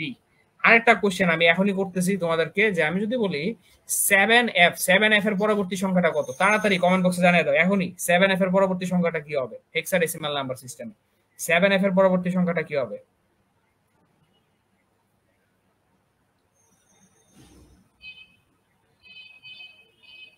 7F এর পরবর্তী নাম্বারটা কি হবে? রাইট, প্রতীক ভট্টাচার্য। 7F এর পরে হবে 80, কারণ আমাদের এখানে আর কোনো ডিজিট নাই, আমাদের F পর্যন্ত ডিজিট আছে হেক্সাডেসিমালে, তো আমাদের তার মানে তখন দশক স্থানীয় যে অঙ্কটা আছে তা পরিবর্তন করতে হবে। Right, very good. এবার পরবর্তী যে প্রশ্নটা, আমি এই প্রশ্নগুলো আসলে খুব বেশি সলভ করাবো না, কারণ এগুলা ম্যাথমেটিক্যাল টার্মস। আমি একটা বা দুইটা সলভ করে দেবো, বাকিগুলো আমি তোমাদের জন্য রেখে দেবো, তোমরা নিজেরা একটু ভিডিওটা রিওয়াইন্ড করে নিজেরা প্র্যাকটিস করবা। তোমরা পরবর্তী কমেন্টে জানাই দিবা, যদি কোনো সমস্যা থাকে তোমরা গ্রুপে পোস্ট করবা। হ্যাঁ, আমরা পরবর্তী ডিসকাস করবো এগুলো। আর এর বাইরেও যদি কারো কোনো ধরনের এমসিকিউ নিয়ে কোনো কনফিউশন থাকে, তোমরা কিন্তু গ্রুপে পোস্ট করে জানাবা, ছবি সব পোস্ট করবা যে আমার এমসিকিউটা নিয়ে সমস্যা আছে, আমি বুঝতে পারতেছি না, আমরা সলভ করে দেবো। ঠিক আছে, ওকে। ক্লাসে শিক্ষক আতিককে তার বয়স জিজ্ঞাসা করলেন। আতিক বলল তার বয়স হচ্ছে 10,100। 10,100 তো মানুষের বয়স হয় না, কিন্তু এটা আসলে আছে হচ্ছে বাইনারি নাম্বার সিস্টেমে। হ্যাঁ, তো এখন আমাদের যেটা করতে হবে তা হচ্ছে আতিকের বয়সের সমকক্ষ সংখ্যা হলো কোনটি। এখন আমাদের দেখতে হবে যে এটা আসলে কোনটার সাথে মিলে। হ্যাঁ, তো আমরা এটাকে চাইলে হচ্ছে বাইনারিতেও কনভার্ট করতে পারি, ডেসিমালেও কনভার্ট করতে পারি, করে আমরা দেখতে পারি যে আসলে কোনটার সাথে মিলে। তো যদি একটু খেয়াল করি যে আমরা এখানে 10100 একটা জিরো যদি আগে বসাই, তাহলে আমরা 3 বিট করে ভাগ করতে পারি। 100 এটা মানে হচ্ছে 4, আর 010 এটা মানে হচ্ছে 2। তার মানে আমরা বাইনারি থেকে যদি অক্টালে এই কনভার্সনটা করি, তাহলে এই বাইনারি নাম্বারটা হয়ে যায় 24। ঠিক আছে, তার মানে 248। ঠিক আছে, তাহলে উত্তরটা হবে পি। ঠিক আছে, ওকে, থ্যাংক ইউ, অনেকেই সঠিক উত্তর দিয়েছো, অনেক ধন্যবাদ সবাইকে। ওকে, তাহলে এবার পরবর্তী যে প্রশ্নটা, যে 10 বছর পর আতিকের বয়স হেক্সাডেসিমালে কত হবে? ঠিক আছে, 10 বছর পর আতিকের বয়স হেক্সাডেসিমালে কত হবে? তাহলে প্রথমে বুঝতে হবে যে আতিকের এখন যে বয়সটা আছে সেটার সাথে আমার হচ্ছে 10 যোগ করতে হবে। হ্যাঁ, তাহলে আমার আতিকের যে বয়সটা আছে সেটাকে আগে ডেসিমালে কনভার্ট করতে হবে। ঠিক আছে, ডেসিমালে আমি কনভার্ট করব আতিকের বয়সটাকে, তারপর তার সাথে 10 যোগ করব। 10 যোগ করার পর আমি যে ভ্যালুটা পাবো সেটাকে আমি কি করব, সেটাকে আমি আবার হচ্ছে হেক্সাডেসিমালে কনভার্ট করব। তার মানে ডেসিমাল থেকে হেক্সাডেসিমালে যেভাবে কনভার্ট করতে হয়। তো আমি ম্যাথটা একটু করি তোমাদের জন্য, যে আতিকের বয়স দেওয়া আছে 10110।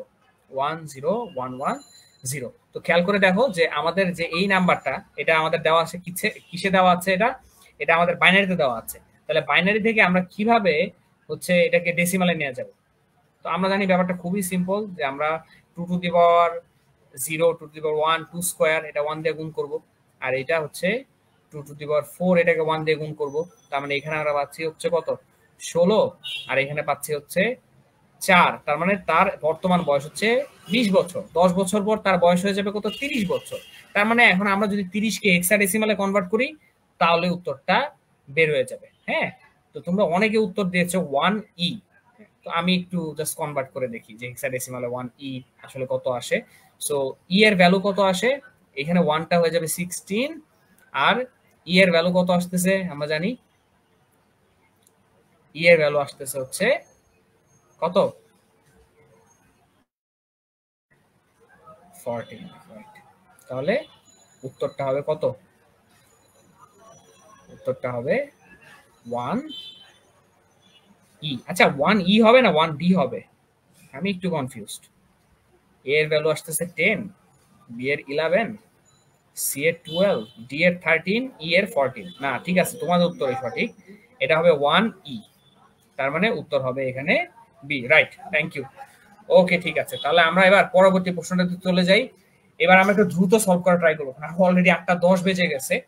তো খেয়াল করো যে উপরের যে সত্যক সারণী, এখানে কিন্তু যে কোনো গেটেরই একটা ট্রুথ টেবিল দিয়ে দিতে পারে, দিয়ে তারপর তোমাদেরকে প্রশ্ন করতে পারে যে এই যে ট্রুথ টেবিলটা, এই ট্রুথ টেবিলটা আসলে কোন গেটকে নির্দেশ করে। তো যদি খেয়াল করি আমরা যে 0 0 থাকলে 0, 0 1 থাকলে 1, 1 থাকলে 0, আর 1 1 হলে 0, তাহলে আমরা জানি এটা কোন গেট নির্দেশ করতেছে, এটা নির্দেশ করতেছে এক্সঅর গেট। বিকজ এক্সঅর গেট কিসের কাজ করে, এক্সঅর গেট হচ্ছে বাইনারি যোগের কাজ করে। আর আমরা জানি যে বাইনারি যোগে 0 আর 0 যোগ করলে 0 হয়, 0 আর 1 যোগ করলে 1 হয়, 1 আর 0 যোগ করলে 1 হয়। কিন্তু 1 আর 1 যখন আমরা যোগ করতেছি তখন যোগফলটা হয় 0, আর 1 আসে হচ্ছে ক্যারি।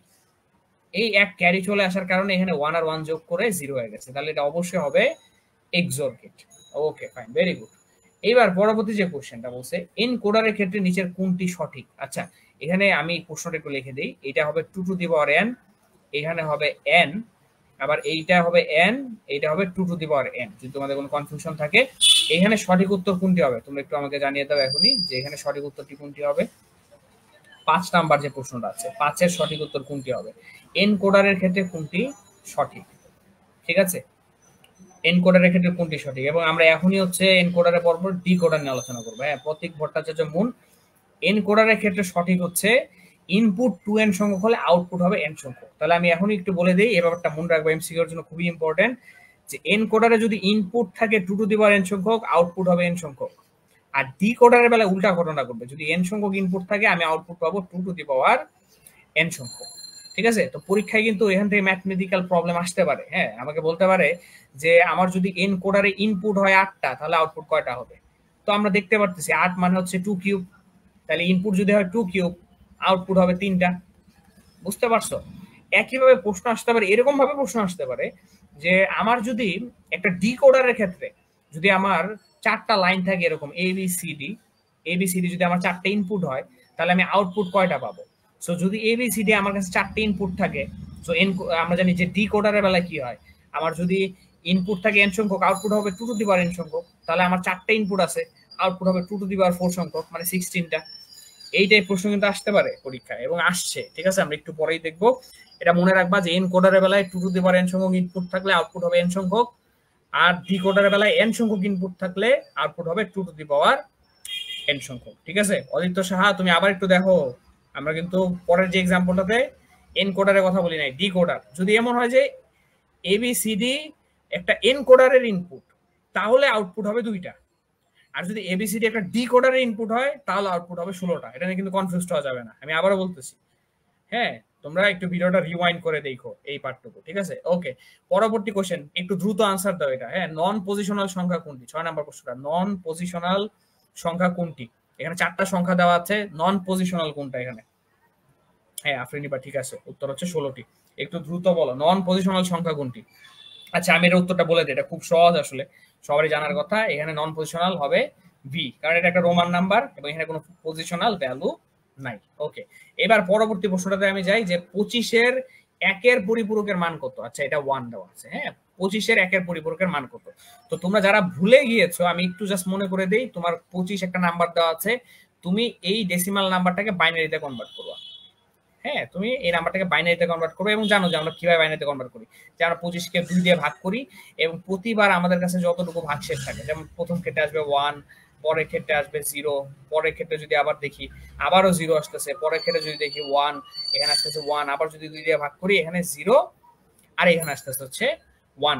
এই নাম্বারগুলোকে এখন আমরা এক সিরিয়ালে লিখবো। তার মানে কত আছে 1 1 001, এইটা হচ্ছে 25-এর ইকুইভ্যালেন্ট বাইনারি নাম্বার। এখন আমরা কি করব, এই নাম্বারটাকে এখন আমরা 8 বিটে কনভার্ট করব। 8 বিটে কনভার্ট করার অর্থ আমাদের সামনে আরো 3টা জিরো অ্যাড করতে হবে। আর এখন আমরা কি করব এটাকে, এখন আমরা সিম্পলি এই নাম্বারটাকে কি করব, আমরা এটার যে বিট গুলো আছে জাস্ট চেঞ্জ করে দেবো, জিরো গুলোকে 1 করে দেবো, 1 গুলোকে 0 করে দেবো। তার মানে 1 1 1 0 0 1 1 0। তার মানে এটাকে যদি আমরা মিলাই কোনটার সাথে মিলতেছে, এটা মিলতেছে বি নাম্বারের সাথে। তাহলে এইটাই হচ্ছে একের পরিপূরক। আর যদি প্রশ্ন করে 2 এর পরিপূরক কত, তোমরা জানো যে ওয়ান্স কমপ্লিমেন্ট আর টুয়াইস কমপ্লিমেন্টের মধ্যে পার্থক্য হচ্ছে একটা 1।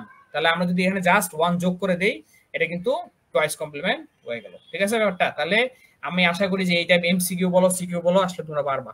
ওকে ঠিক আছে, পরবর্তী কোশ্চেনে যাই। একটু আগে বলছি আমি, এটা ডিকোডারে ইনপুট সংখ্যা 4 হলে আউটপুট কয়টা হবে, সো এটা আমি ডিসকাস করতেছি না। ইনপুট 4টা হলে আমরা জানি যে আউটপুট হবে 16টা, কারণ n সংখ্যক ইনপুট থাকলে আউটপুট হয় 2 টু দি পাওয়ার n সংখ্যক। তাহলে 4 থাকলে হবে 2 টু দি পাওয়ার 4 মানে 16টা। ঠিক আছে, ওকে। আমি পরের প্রশ্নতে যাচ্ছি। অক্টাল সংখ্যার বেস কত? এটা খুব ইজি একটা কোশ্চেন, এটা জানো। অক্টাল সংখ্যার বেস হচ্ছে 8। আচ্ছা, এইবার পরবর্তী যে প্রশ্নটা, সার্বজনীন গেট তৈরিতে ব্যবহৃত হয় নিচের কোনটি? তো আমি একটু মনে করাই দিই, আমি জানি যে তোমরা জানো, তারপর আমি একটু মনে করাই দিই যে সার্বজনীন গেট হচ্ছে দুইটা, একটা হচ্ছে ন্যান্ড গেট আর একটা হচ্ছে নর গেট। এইবার ন্যান্ড গেট বানাতে কি কি গেট লাগবে? ন্যান্ড গেট বানাতে লাগবে হচ্ছে নট গেট আর হচ্ছে অ্যান্ড গেট। আর নর গেট বানাতে কি লাগবে? নট গেট আর হচ্ছে অর গেট। তো আমরা যে চিত্রটা দেখি, এটা কি গেট? এটা সিম্পলি একটা অর গেট, এটা একটা অ্যান্ড গেট, এটা একটা নট গেট, তিনটাই লাগবে। তাহলে উত্তর হবে হচ্ছে 1 2 ও 3। ঠিক আছে, তোমরা যদি ভুলে যাও এই টপিকটা আবারও তোমরা হচ্ছে দেখো, হ্যাঁ, কোন গেটের সিম্বল কি মিন করতেছে, কোনটার ট্রুথ টেবিল কিরকম হবে। ঠিক আছে, এই জিনিসগুলো আবার একটু রিভিশন দাও। ওকে, এবার পরবর্তী যে প্রশ্ন করছে, একজন ফল বিক্রেতা। আচ্ছা, এই প্রশ্নটা একটু ঠিকভাবে আসে নাই। এইটা এখানে হবে হচ্ছে 59 আর এটার বেস হচ্ছে 16। পরে এখানে এটার বেস হবে 8, এটারও বেস হবে 8। বলছে একজন ফল বিক্রেতা এত টাকার আপেল এত টাকার কমলা বিক্রয় করলো আর এত টাকা লাভ করলো। ঠিক আছে, এত টাকা লাভ করলো। প্রশ্ন করছে যে দশমিক পদ্ধতিতে বিক্রেতার লাভের পরিমাণ কত। এখানে বিক্রেতার কত টাকা লাভ হয়েছে, তাহলে এখানে আমরা দেখতেছি যে তার লাভ অক্টাল নাম্বারে হয়েছে হচ্ছে 20 টাকা। তাহলে জাস্ট সিম্পল, তোমরা জানো যে এই 20 টাকে এখন এখানে ডেসিমালে কনভার্ট করে দাও। ঠিক আছে, নাম্বার কনভার্সন তোমরা পড়ছো যে কিভাবে একটা অক্টাল নাম্বারকে ডেসিমালে নিতে হয়। তো আমি এটা ডিসকাস করতেছি না। ঠিক আছে, তাও যদি কারো সমস্যা হয় তোমরা কিন্তু গ্রুপে জানাতে পারো। ঠিক আছে, তো আমি পরবর্তী কোশ্চেনে চলে যেতেছি এখনই। এবার বলছে বিক্রেতার মোট যে বিক্রয় মূল্য অক্টাল পদ্ধতিতে কত। তাহলে খেয়াল করে দেখো যে সে 20 টাকা লাভ করছে। 20 টাকা লাভ করার আগে সে কিনছে হচ্ছে এত টাকায়। ঠিক আছে, 59 হেক্সাডেসিমালের 59 টাকায় সে কিনছে আপেল। আবার সে হচ্ছে কমলা কিনছে হচ্ছে অক্টালের 50 টাকায়, আবার 20 টাকা সে লাভ করছে। তার মানে টোটাল বিক্রয় মূল্য কত? যতটুকু ক্রয় মূল্য প্লাস লাভ। তো তুমি সবগুলোকে কি করবা, এখানে যোগ করে দিবা, এবং যোগ করবা কোন পদ্ধতিতে? অক্টাল পদ্ধতিতে। বুঝতে পারছো ব্যাপারটা? সো তারপর তোমরা দেখবা যে এখানে আনসারটা কত আসে। এই কোশ্চেনটা তোমরা গ্রুপে পোস্ট করতে পারো। ঠিক আছে, এটার উত্তরটা তোমরা নিজেরা সলভ করবা, সলভ করে গ্রুপে পোস্ট করবা, নিজেদের সাথে মিলাবা একজনের সাথে আরেকজন উত্তর মিললো কিনা, হ্যাঁ, এক্সপ্লেনেশন সহ একদম। ঠিক আছে, কারণ এটা কিন্তু সিকিউ আসতে পারে, সিকিউর সি নাম্বার এরকম একটা কোশ্চেন আসতেই পারে। ঠিক আছে, ওকে, আমরা পরবর্তী প্রশ্নে যাচ্ছি যে কোনটি জটিল ও অবৈজ্ঞানিক সংখ্যা যা এখনো ব্যবহার করা হয়। তাহলে এটা সরাসরি একটা জ্ঞানমূলক প্রশ্ন, এবং তোমরা সবাই জানবা যে এটার উত্তরটা হচ্ছে রোমান সংখ্যা, কারণ আমরা এখনো কিন্তু ঘড়িতে এই রোমান নাম্বারটা ইউজ করতেছি। এটা একটা জটিল এবং অবৈজ্ঞানিক সংখ্যা, কারণ এটা কোনো পজিশনাল ভ্যালু নাই, তারপরে কিন্তু এটা আমরা প্রতিদিনই ইউজ করি। ওকে, পরবর্তী প্রশ্ন, দশমিক সংখ্যা 13 এর টয়েস কমপ্লিমেন্ট কত? একটু আগে আমি টয়েস কমপ্লিমেন্ট করে দেখাইছি, এটা আমি দেখাবো না। তো যাদের কনফিউশন আছে তারা ওই আগের প্রশ্নটার মতো এটা সলভ করবা। 13 কে প্রথমে হচ্ছে বাইনারিতে কনভার্ট করবা, বাইনারিতে কনভার্ট করার পরে 8 বিটে নিয়ে যাবা, দেন কি করবা, একটা করে হচ্ছে বিট সুইচ করবা, 1 কে 0 বানাবা, 0 কে 1 বানাবা, আর শেষে এক যোগ করে দিলেই ওয়ান্স কমপ্লিমেন্টটা টয়েস কমপ্লিমেন্ট হয়ে যাবে। এবার পরবর্তী যে প্রশ্ন, যে কুড়ি ভিত্তিক সংখ্যা পদ্ধতির প্রচলন কোন সভ্যতায় শুরু হয়? তোমরা জানো যে এটার উত্তর হবে মায়ান সভ্যতা। ঠিক আছে, এটা কিন্তু সরাসরি একটা জ্ঞানমূলক প্রশ্ন, তার মানে এই চ্যাপ্টার থেকেও জ্ঞানমূলক প্রশ্ন আসতে পারে। এনসিটিভির যে বইটা আছে ওইটার 3য় অধ্যায়ের প্রথম যে 2টা পৃষ্ঠা, সেখান থেকেই এই প্রশ্নগুলো আসে, এবং দেখতে পারতেছো এখান থেকে প্রায় ভালোই প্রশ্ন আসে। হ্যাঁ, একটা বা দুইটা প্রশ্ন আসতেই পারে। ঠিক আছে, জ্ঞানমূলক প্রশ্নগুলো আসতে পারে, আর না হলেও ধরো যে এগুলা এমসিকিউ আসতে পারে, জ্ঞানমূলক আসতে পারে। ঠিক আছে, তাহলে এই টপিকগুলো একটু খেয়াল করবা। ওকে, এবার বলছে এবিসিডি ইনপুট বিশিষ্ট ডিকোডারের আউটপুট সংখ্যা হলো, তার মানে তোমার একটা ডিকোডার আছে, ডিকোডারে ইনপুট আছে 4টা, এ বি সি ডি। ঠিক আছে, তাহলে আমরা একটু আগে দেখছি যে একটা ডিকোডারে যদি 4টা ইনপুট থাকে, আউটপুট কয়টা থাকবে? আউটপুট থাকবে 2 টু দি পাওয়ার 4, মানে আউটপুট হবে হচ্ছে 16টা। ঠিক আছে, তাহলে উত্তর হবে এখানে 16। ঠিক আছে, ওকে। এবার পরবর্তী যে প্রশ্নটা, এই প্রশ্নটা কিন্তু ইম্পর্টেন্ট। হ্যাঁ, বরিশাল বোর্ডের 23 সালে যে প্রশ্নটা, এই ধরনের প্রশ্ন কিন্তু আসতে পারে। ঠিক আছে, তো একটু খেয়াল রাখবা। এবার পরবর্তী যে প্রশ্নটা, যে বলছে উদ্দীপকের সত্যক সারণীটি যে গেটকে নির্দেশ করে তা হলো, তাহলে একটা সত্যক সারণী দেওয়া আছে, প্রশ্ন করা হয়েছে এটা কোন গেটকে নির্দেশ করতেছে। একটু ভালোভাবে খেয়াল করে দেখো যে এখানে যখন 0 0 আছে ইনপুট, তখন আউটপুট হচ্ছে 1, 0 1 থাকলে 1, 1 0 থাকলে 1, আর 1 1 থাকলে হচ্ছে 0। তাহলে একটা ব্যাপার খেয়াল করো, আমরা প্রথমে একটা এন গেটের সত্যক সারণী বানাই। হ্যাঁ, এন গেটের বেলায় কি হয় একটু মনে করার চেষ্টা করো সবাই, যে এন গেটের বেলায় যদি দুইটা ইনপুট 0 হয় তাহলে অবশ্যই আউটপুট 0, 0 আর 1 হলেও 0, 1 আর 0 হলেও 0, শুধুমাত্র যখন দুইটা 1 আছে তখন 1 হয়। ঠিক আছে, তাহলে এটা হচ্ছে আমাদের এন গেটের সত্যক সারণী, তাই না? কিন্তু এখন তুমি এন গেটের প্রত্যেকটা যে আউটপুট আসলো সেটাকে যা সুইচ করে দাও, তাহলে তুমি কি পাচ্ছ? 0 জায়গায় 1, এখানে 0 জায়গায় 1, 0 জায়গায় 1, আর 1 জায়গায় 0। তাহলে খেয়াল করে দেখছো যে তার মানে আমরা যদি একটা এন গেটে যে ইনপুট গুলা পাচ্ছি সেটাকে যদি একটা নট গেটের মধ্যে চালনা করে দেই, তাহলেই কিন্তু আমার এই ট্রুথ টেবিলের আউটপুট গুলো চলে আসতেছে। আর আমরা জানি যে একটা এন গেট আর নট গেট যদি একসাথে মিলাই তাহলে যে গেটটা হয় সেটার নাম হচ্ছে ন্যান্ড গেট।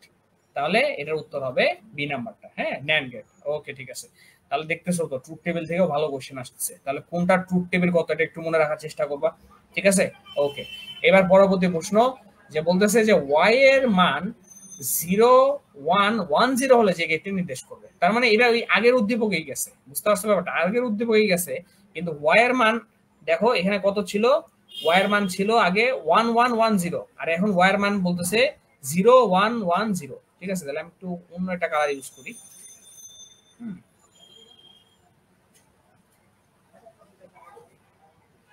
ওকে, তার মানে এখানে আউটপুট গুলো আমি জাস্ট করে দিচ্ছি, এখানে হচ্ছে 0 1 1 0। তাহলে আমাকে একটু জানিয়ে দাও যে যদি 0 1 1 0 হয় তাহলে কোনটা হবে? আমরা একটু আগেই কিন্তু এটা দেখলাম, হ্যাঁ, যে 0 0 হলে 0, 0 1 হলে 1, 1 আর 0 হলে 1, আর 1 1 হলে 0। এটা কোন গেটটা? আমরা একটু আগে দেখছি এটা হচ্ছে XOR gate. Very good, XOR gate. এবার বলো এক্সোর গেটের সিম্বলটা কোনটা? এক্সোর গেটের সিম্বল কোনটা? তাহলে উত্তর কোনটা হবে? এক্সোর গেট কোনটা এখানে? রাইট, এক্সোর গেট হচ্ছে এখানে সি নাম্বারটা। ঠিক আছে, এইটা হচ্ছে আমাদের এক্সোর গেট বা এক্সক্লুসিভ অর গেট। আর এটার শেষে যদি আমরা একটা গোল দিয়ে দেই এটা হয়ে যাচ্ছে আমাদের এক্স নর গেট। এবং আমরা জানি যে এক্সোর গেটটা কেন ব্যবহৃত হয়, আমরা এক্সোর গেটটা ব্যবহার করি হচ্ছে বাইনারি যোগ করার ক্ষেত্রে, বুলিয়ান যোগ না, কিন্তু বুলিয়ান যোগে ব্যবহৃত হয় অর গেট, আর বাইনারি যোগে ব্যবহৃত হয় এক্সোর গেট। ঠিক আছে, এটা তোমাদের অনুধাবনমূলক প্রশ্ন আসতে পারে যে বুলিয়ান যোগ আর বাইনারি যোগের পার্থক্য কি, বা এক্সোর গেট আর অর গেটের ব্যবহারের ডিফারেন্সটা কোথায়। তাহলে যদি তোমাদের মনে থাকে অ্যাডার বলতে একটা ডিভাইস আছে যেটা হচ্ছে যোগ করার কাজ করে, বাইনারি যোগ করার কাজ করে, তাহলে অ্যাডারে কিন্তু এই এক্সোর গেটটাই ইউজ হয়। ঠিক আছে, ওকে। এবার আমরা পরবর্তী প্রশ্নতে যাই, ইনভার্টার হিসেবে কাজ করে কোনটি? ইনভার্টার মানে কি? ইনভার্টার মানে বেসিক্যালি যে হচ্ছে উল্টে দেয় তাকে আমরা বলি হচ্ছে ইনভার্টার। তাহলে এখানে ইনভার্টারে কাজ করে কে? আমরা জানি নট হচ্ছে ইনভার্টারে কাজ করে, কারণ সে 1 কে 0 বানায় দেয়, 0 কে 1 বানায় দেয়। এবার সর্বশেষ প্রশ্ন, যে কোন সংখ্যা পদ্ধতিতে সর্বমোট যতগুলো অঙ্ক ব্যবহার করা হয় তাকে কি বলে? আমরা জানি এটাকে বলা হয় একটা সংখ্যা পদ্ধতির বেস। ঠিক আছে, এই কারণে আমাদের অক্টালের বেস হচ্ছে 8, হেক্সাডেসিমালের হচ্ছে 16। ঠিক আছে, কিংবা আমাদের যদি বলি যে বাইনারির বেস হচ্ছে 2, হ্যাঁ, ডেসিমালের হচ্ছে 10। তার মানে যতগুলো অঙ্ক ব্যবহার করা হয় সেটাকে বলা হয় তা বেস। তাহলে আমরা কিন্তু আরেকটা চ্যাপ্টারও অনেকগুলা প্রশ্ন সলভ করলাম। ঠিক আছে, তো এর বাইরেও তোমাদের যদি কোনো প্রশ্ন থাকে তোমরা কিন্তু গ্রুপে অবশ্যই আমাদেরকে জানাবা। ঠিক আছে, ওকে। তো আমরা এবার আমাদের পরবর্তী চ্যাপ্টারে চলে যাচ্ছি। ঠিক আছে, তোমরা জোরে শ্বাস নাও, আমরা অনেক স্পিডে যাচ্ছি, অনেক প্রশ্ন সলভ করা হয়ে গেছে কিছুক্ষণের মধ্যে। ওকে, এবার আমরা পরের টপিকে চলে যাই, চ্যাপ্টার 4। এবং তোমরা জানো যে চ্যাপ্টার 4টা হচ্ছে এইচটিএমএল নিয়ে, ওয়েব ডিজাইনিং এবং হচ্ছে এইচটিএমএল। ঠিক আছে, এখানে অনেক এইচটিএমএল এর অনেকগুলা ধরো যে ট্যাগ ইউজ করা হয়, অ্যাট্রিবিউট ইউজ করা হয়, তো মোটামুটি কিন্তু টাফ ঠিক আছে, এবং সিকিউর জন্য খুবই ইম্পর্টেন্ট। তো খেয়াল করে দেখো যে এখানে কোন টপিক থেকে বেশি প্রশ্ন আসছে। এই যে দেখো যে এইচটিএমএল এর ধারণা, এলিমেন্ট, ট্যাগ, সিনট্যাক্স, এগুলো থেকে সিনট্যাক্স একটা খুবই ইম্পর্টেন্ট বিষয়। বিশেষ করে ধরো যে স্টাইল, যে আমরা একটা অ্যাট্রিবিউট ইউজ করি, স্টাইল অ্যাট্রিবিউটের বেলায় কোন সিনট্যাক্সটা ব্যবহৃত হয়, এই প্রশ্নটা কিন্তু প্রায়ই আসে। আর এখানে list, hyperlink, table, form, ঠিক আছে, এই প্রশ্নগুলোও কিন্তু আসে। এই দুটো টপিক এখানে খুবই ইম্পর্টেন্ট, ঠিক আছে। তো আমরা এখন শুরু করব, আজানটা একটু শেষ হোক, আমরা একটু বিরতি নিচ্ছি 1 মিনিটের, তোমরাও একটু ব্রেক নিতে পারো।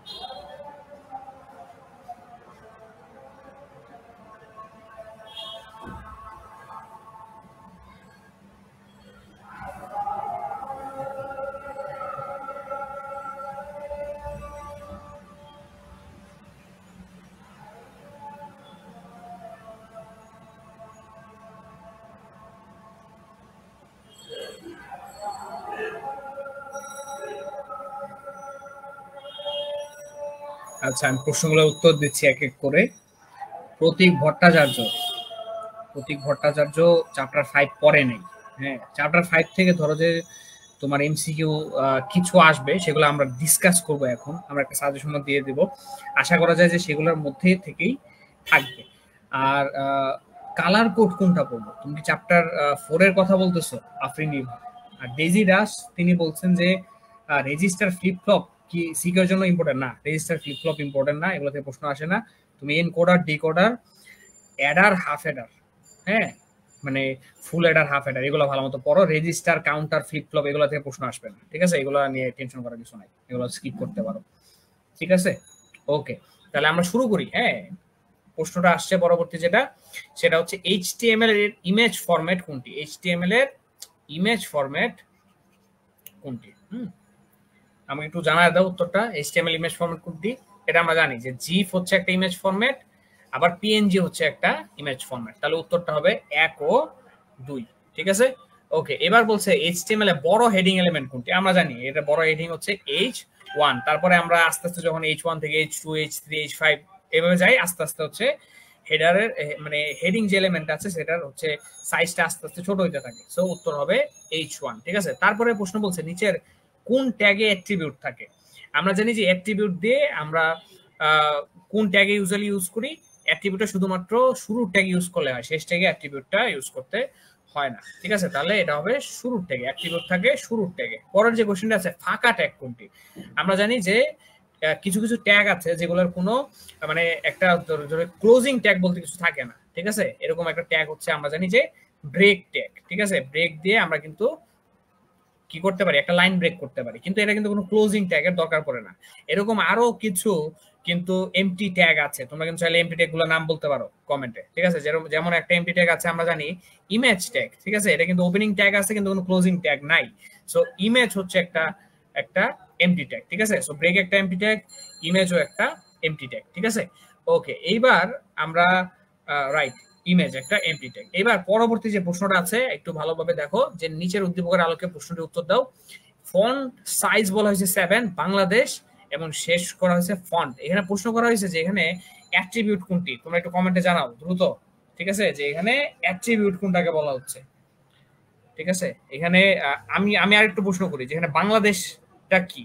বাংলাদেশকে এখানে কি বোঝানো হইতেছে? বা এই যে এখানে কোশ্চেন আছে, বাংলাদেশটাকে এখানে কি নির্দেশ করতেছে, ঠিক আছে। বা 7 কি নির্দেশ করতেছে, সাইজ কি নির্দেশ করতেছে, ফন্ট কি নির্দেশ করতেছে, ঠিক আছে। এখানে কোনটা অ্যাট্রিবিউট? অ্যাট্রিবিউট কোনটা এখানে? আচ্ছা, প্রতীক বলছে যে এখানে সাইজ হচ্ছে অ্যাট্রিবিউট। প্রতীকের উত্তর সঠিক, যে এখানে সাইজ হচ্ছে এলিমেন্ট, অ্যাট্রিবিউট, সরি, সাইজ হচ্ছে অ্যাট্রিবিউট। তাহলে 7টা কি? প্রতীক একটু বলতো, বা অন্য কেউ, যে এখানে 7 কে আসলে এখানে কি বলা হচ্ছে?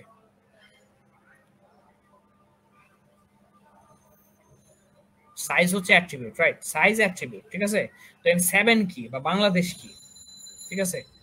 7 হচ্ছে এখানে ভ্যালু। আমরা জানি যে প্রতিটা অ্যাট্রিবিউটের একটা ভ্যালু থাকে। 7 হচ্ছে অ্যাট্রিবিউটটার ভ্যালু। আবার যদি বলি বাংলাদেশ, বাংলাদেশ কি? বাংলাদেশ হচ্ছে এখানে কন্টেন্ট। আমরা জানি যে একটা ট্যাগের ভিতরে যা থাকে সেটাকে বলা হচ্ছে, হ্যাঁ, 7 অ্যাট্রিবিউট হলো, right? Attribute value, very good. আর বাংলাদেশ হচ্ছে এখানে কন্টেন্ট, মানে আমার ওপেনিং ট্যাগ আর ক্লোজিং ট্যাগের ভিতরে যাই থাকবে পুরোটাই হচ্ছে কন্টেন্ট। ওকে, ভেরি গুড। এবার পরবর্তী কোশ্চেন হচ্ছে কোনটি ফরম্যাটিং ট্যাগ? তোমার যদি মনে থাকে যে আমরা টেক্সট ফরম্যাটিং নামে আমরা একটা টপিক পড়ছি, যেখানে আমরা টেক্সটকে অনেকভাবে ফরম্যাট করতে পারতাম, ঠিক আছে? সেখান থেকে একটু আমাকে বলো যেখানে ফরম্যাটিং ট্যাগ কোনটা হবে। তোমার যদি মনে থাকে যে আমরা একটা টেক্সটকে বোল্ড করতে পারতাম বা ইটালিক করতে পারতাম বা এমফাসাইজ করতে পারতাম, সুপারস্ক্রিপ্ট, সাবস্ক্রিপ্ট, অনেক কিছু করতে পারতাম, তাহলে আমাকে এখানে বলো যে ফরম্যাটিং ট্যাগ এখানে কোনটা হবে? কোনটা ফরম্যাটিং ট্যাগ হবে? এ কি হবে? না না, এ তো অর্ডার লিস্ট, রাইট? এ তো অর্ডার লিস্ট, অর্ডার লিস্ট তো ফরম্যাটিং ট্যাগ না, রাইট? অনন্যার উত্তর সঠিক যে বিগ হচ্ছে formatting tag, right? Sara Siddiqui, তোমার উত্তর সঠিক, বিগ হচ্ছে ফরম্যাটিং ট্যাগ। কারণ বিগ কি করে? বিগ হচ্ছে একটা লেখাকে বড় করে দেখাইতে পারে বা ছোট করে দেখাইতে পারে, এরকম স্মলও একটা ফরম্যাটিং ট্যাগ। এরকম আরেকটা ফরম্যাটিং হচ্ছে এমফাসাইজ কিংবা বোল্ড কিংবা ইটালিক, ঠিক আছে? কিংবা সুপারস্ক্রিপ্ট কিংবা সাবস্ক্রিপ্ট, মানে এগুলো টেক্সটকে বিভিন্নভাবে ফরম্যাট করতে পারে, এই জন্য এগুলোকে বলা হয় ফরম্যাটিং ট্যাগ, ঠিক আছে? তাহলে এটা কিন্তু এ হবে না, এ হচ্ছে একটা অর্ডার লিস্ট বোঝাচ্ছে। এরকম আনঅর্ডার লিস্ট থাকতে পারে, লিস্ট আইটেম থাকতে পারে, ঠিক আছে? এগুলো লিস্টের সাথে হচ্ছে রিলেটেড, ঠিক আছে? তাহলে ফরম্যাটিং ট্যাগ হচ্ছে এখানে বিগ, বিগ স্ল্যাশ বিগ, এটা হচ্ছে ফরম্যাটিং ট্যাগ। ওকে, লিস্ট তৈরিতে কোনটি ব্যবহৃত হয় আমরা সবাই জানবা। ওএল হচ্ছে অর্ডারড লিস্ট, ওএল হচ্ছে অর্ডার লিস্ট, অর্ডারড লিস্ট, ঠিক আছে? যখন আমরা অর্ডার করে একটা লিস্ট ক্রিয়েট করি, মানে যেই লিস্টে লিস্ট আইটেম গুলো ধরো যে এরকম এ বি সি কিংবা ধরো যে 1 2 3 এইভাবে যেটা থাকবে সেটাকে বলা হচ্ছে অর্ডার লিস্ট, ঠিক আছে? তাহলে লিস্ট তৈরিতে কোনটি ব্যবহৃত হয় আমরা জানি ইউএল, ঠিক আছে? ইউএল। টি আর কি বোঝায়? Table row. টিডি কি বোঝায়? টেবিল ডাটা, ঠিক আছে? সো ইউএল কি বোঝাচ্ছে? ইউএল বোঝাচ্ছে এখানে একটা আনঅর্ডার্ড লিস্ট বোঝাচ্ছে, তাহলে লিস্ট তৈরিতে ব্যবহৃত হয় ইউএল, রাইট? এবার স্টাইল অ্যাট্রিবিউটের ক্ষেত্রে নিচের কোনটি সঠিক? মানে এই যে এখানে যে আমরা লিখছি কোন নিয়মটা সঠিক, একটু দ্রুত উত্তর দাও এটার বেলায়। হ্যাঁ, স্টাইল অ্যাট্রিবিউটের ক্ষেত্রে নিচের কোনটি সঠিক? তার আগে আমরা দেখি যে কোনগুলোতে ভুল আছে। এখানে এই এই প্রশ্নটা দেখো, 8 নাম্বার প্রশ্নটা একটু দেখো, স্টাইল অ্যাট্রিবিউটের ক্ষেত্রে নিচের কোনটি সঠিক? খেয়াল করে দেখো, প্রথমটা কিন্তু আসলে ভুল।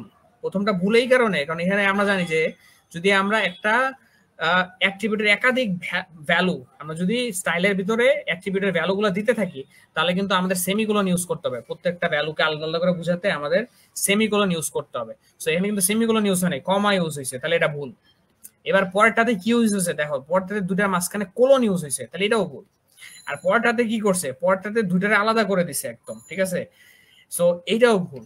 মাঝখানে শুধু এই যে এটা খেয়াল করে দেখো, সি নাম্বার যেটা আছে এই যে সেমিকোলন, এইভাবে তুমি যদি আরো একাধিক ভ্যালু দিতে চাও, প্রত্যেকটা ভ্যালুর পর পর একটা করে সেমিকোলন। তুমি হাইট দিতে চাইলে হাইট দিতে পারবা, উইথ দিতে পারবা, এরকম অনেক কিছু তুমি অ্যাড করতে পারবা, কিন্তু প্রত্যেকটা ভ্যালুর শেষে তোমার একটা করে সেমিকোলন দিতে হবে, ঠিক আছে? তাহলে এখানে সঠিক উত্তর হচ্ছে সি নাম্বারটা, ঠিক আছে? এই জিনিসটা সবাই দেখবা একটু খুব ভালো মতন, ঠিক আছে?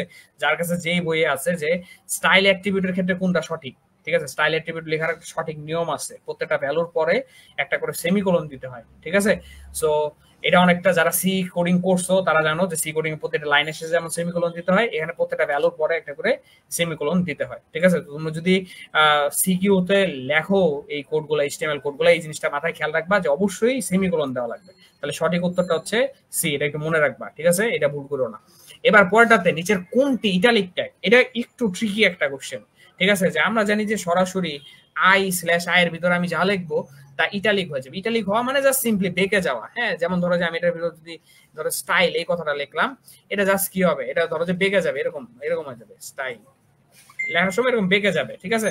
তো এইখানে এই প্রশ্নটা কিন্তু একটু ট্রিকি একটা কোশ্চেন। এখানে মনে হইতেছে যে উত্তর তো শুধু 1, ঠিক আছে? হ্যাঁ, উত্তর শুধু 1 মনে হইতেছে, কিন্তু না, ঠিক আছে? একটু ট্রিক আছে এটা, ঠিক আছে? না, সিও না, সিও না, ইটালিক বলতে কোনো ট্যাগ নাই। এখানে সঠিক উত্তরটা হচ্ছে 1 আর 2। বিকজ তোমরা যদি এমফাসাইজ এই ট্যাগটা ইউজ করো তাহলে দেখবা যে এটার ভিতরে আমি যা লিখতেছি ওটা বেঁকে যাইতেছে বা ইটালিক ফর্মে চলে যাইতেছে, ঠিক আছে? রাইট, প্রতীকের উত্তর সঠিক। এটা কিন্তু একটু ট্রিকি কোশ্চেন, ঠিক আছে? এটা অনেকেই ভুল করে। এর উত্তর হবে 1 আর 2, কারণ ইটালিক করলে সরাসরি সে তো বেঁকে যাচ্ছে, এমফাসাইজ করলেও কিন্তু সেটা বেঁকে যাবে। তোমরা বইয়ের সাথে একটু মিলায় দেখো, ঠিক আছে? ওকে, তাহলে সঠিক উত্তর হবে বি। এবার পরবর্তী কোনটি এমটি এলিমেন্ট? আমরা জানি এমটি এলিমেন্ট কি হবে, মানে যেটা কোনো ক্লোজিং ট্যাগ নাই। সো ইমেজ, ঠিক আছে, সো ইমেজের জায়গায় যদি এখানে ব্রেক থাকতো সেটাও কি হতো, একটা এমটি এলিমেন্ট হতো। বা ধরো যে আমরা একটা হ্যাঁ স্ট্রং আর বোল্ড সেম, রাইট, স্ট্রং আর বোল্ড করলেও সেম হয়, রাইট, প্রতীকের উত্তর সঠিক। এবার এমটি এলিমেন্ট আরেকটা, যেমন ধরো আমি একটা হরাইজন্টাল লাইন ক্রিয়েট করতে চাই, এইচআর দিলাম, এটাও কিন্তু একটা এমটি এলিমেন্ট, ঠিক আছে। ওকে, এটা খুব সহজ ছিল। এবার পরের যে প্রশ্নটা, যে এখানে একটা বডি এলিমেন্টের ভিতরে, ঠিক আছে, বডি মানে একটা কোডের একটা পার্ট দেওয়া হয়েছে, জাস্ট বডি পার্টটুকুর এক্সপ্লেনেশন দেওয়া হয়েছে। সেখানে কি করছে, একটা প্যারাগ্রাফ ইউজ করছে, প্যারাগ্রাফের ভিতরে ইটালিক ফন্টে কিছু কথা লিখছে, আর এইখানে একটা হাইপার লিঙ্ক ইউজ করছে, দেখতে পারতেছ তোমরা, হ্যাঁ, এইচ রেফ হাইপার লিঙ্ক দিছে একটা, এবং ওইটার ভিতরে একটা কথা লিখছে পিকচার। তো এবার প্রশ্ন করা হয়েছে যে এখানে কি কি ট্যাগ ইউজ করা হয়েছে, ঠিক আছে, এখানে কি কি ট্যাগ ইউজ করা হয়েছে তোমরা একটু দেখো তো, যে এখানে উত্তরটা কি হবে। রাইট, ভেরি গুড, 2 আর 3, কারণ এরকম টেবিল নাই, তাই না, এখানে একটা হাইপার লিঙ্ক আছে এইচটিএফ এর ভিতরে, আর ফরম্যাটিং ট্যাগ ইউজ করা হয়েছে এই যে মাই পেজ কথাটার ভিতরে ইটালিক দিয়ে, এটা জাস্ট বাঁকায় দেওয়া হবে, তাহলে উত্তর হবে 2 আর 3, তাহলে উত্তরটা হবে বি, ভেরি গুড। ওকে, হ্যাঁ, টেবিল বাদে সব আছে, রাইট। ওকে, এবার পরবর্তীতে আবারও যদি দেখি, এখানে আবার স্টাইল অ্যাক্টিভিটি আবার ফিরে আসছে, ঠিক আছে। এখানে প্রশ্ন করা হয়েছে উদ্দীপকে এলিমেন্ট কন্টেন্ট কোনটি, ঠিক আছে, একটু আগে আমি কিন্তু বলছি কন্টেন্ট কাকে বলে। দেখি এটা, আচ্ছা এই জায়গায় এই ট্যাগটা দেওয়া হয় নাই, একটু বুঝতে পারছো, এখানে একটা ক্লোজিং ট্যাগ হবে, ঠিক আছে, একটু ঠিক করে দেই এটা।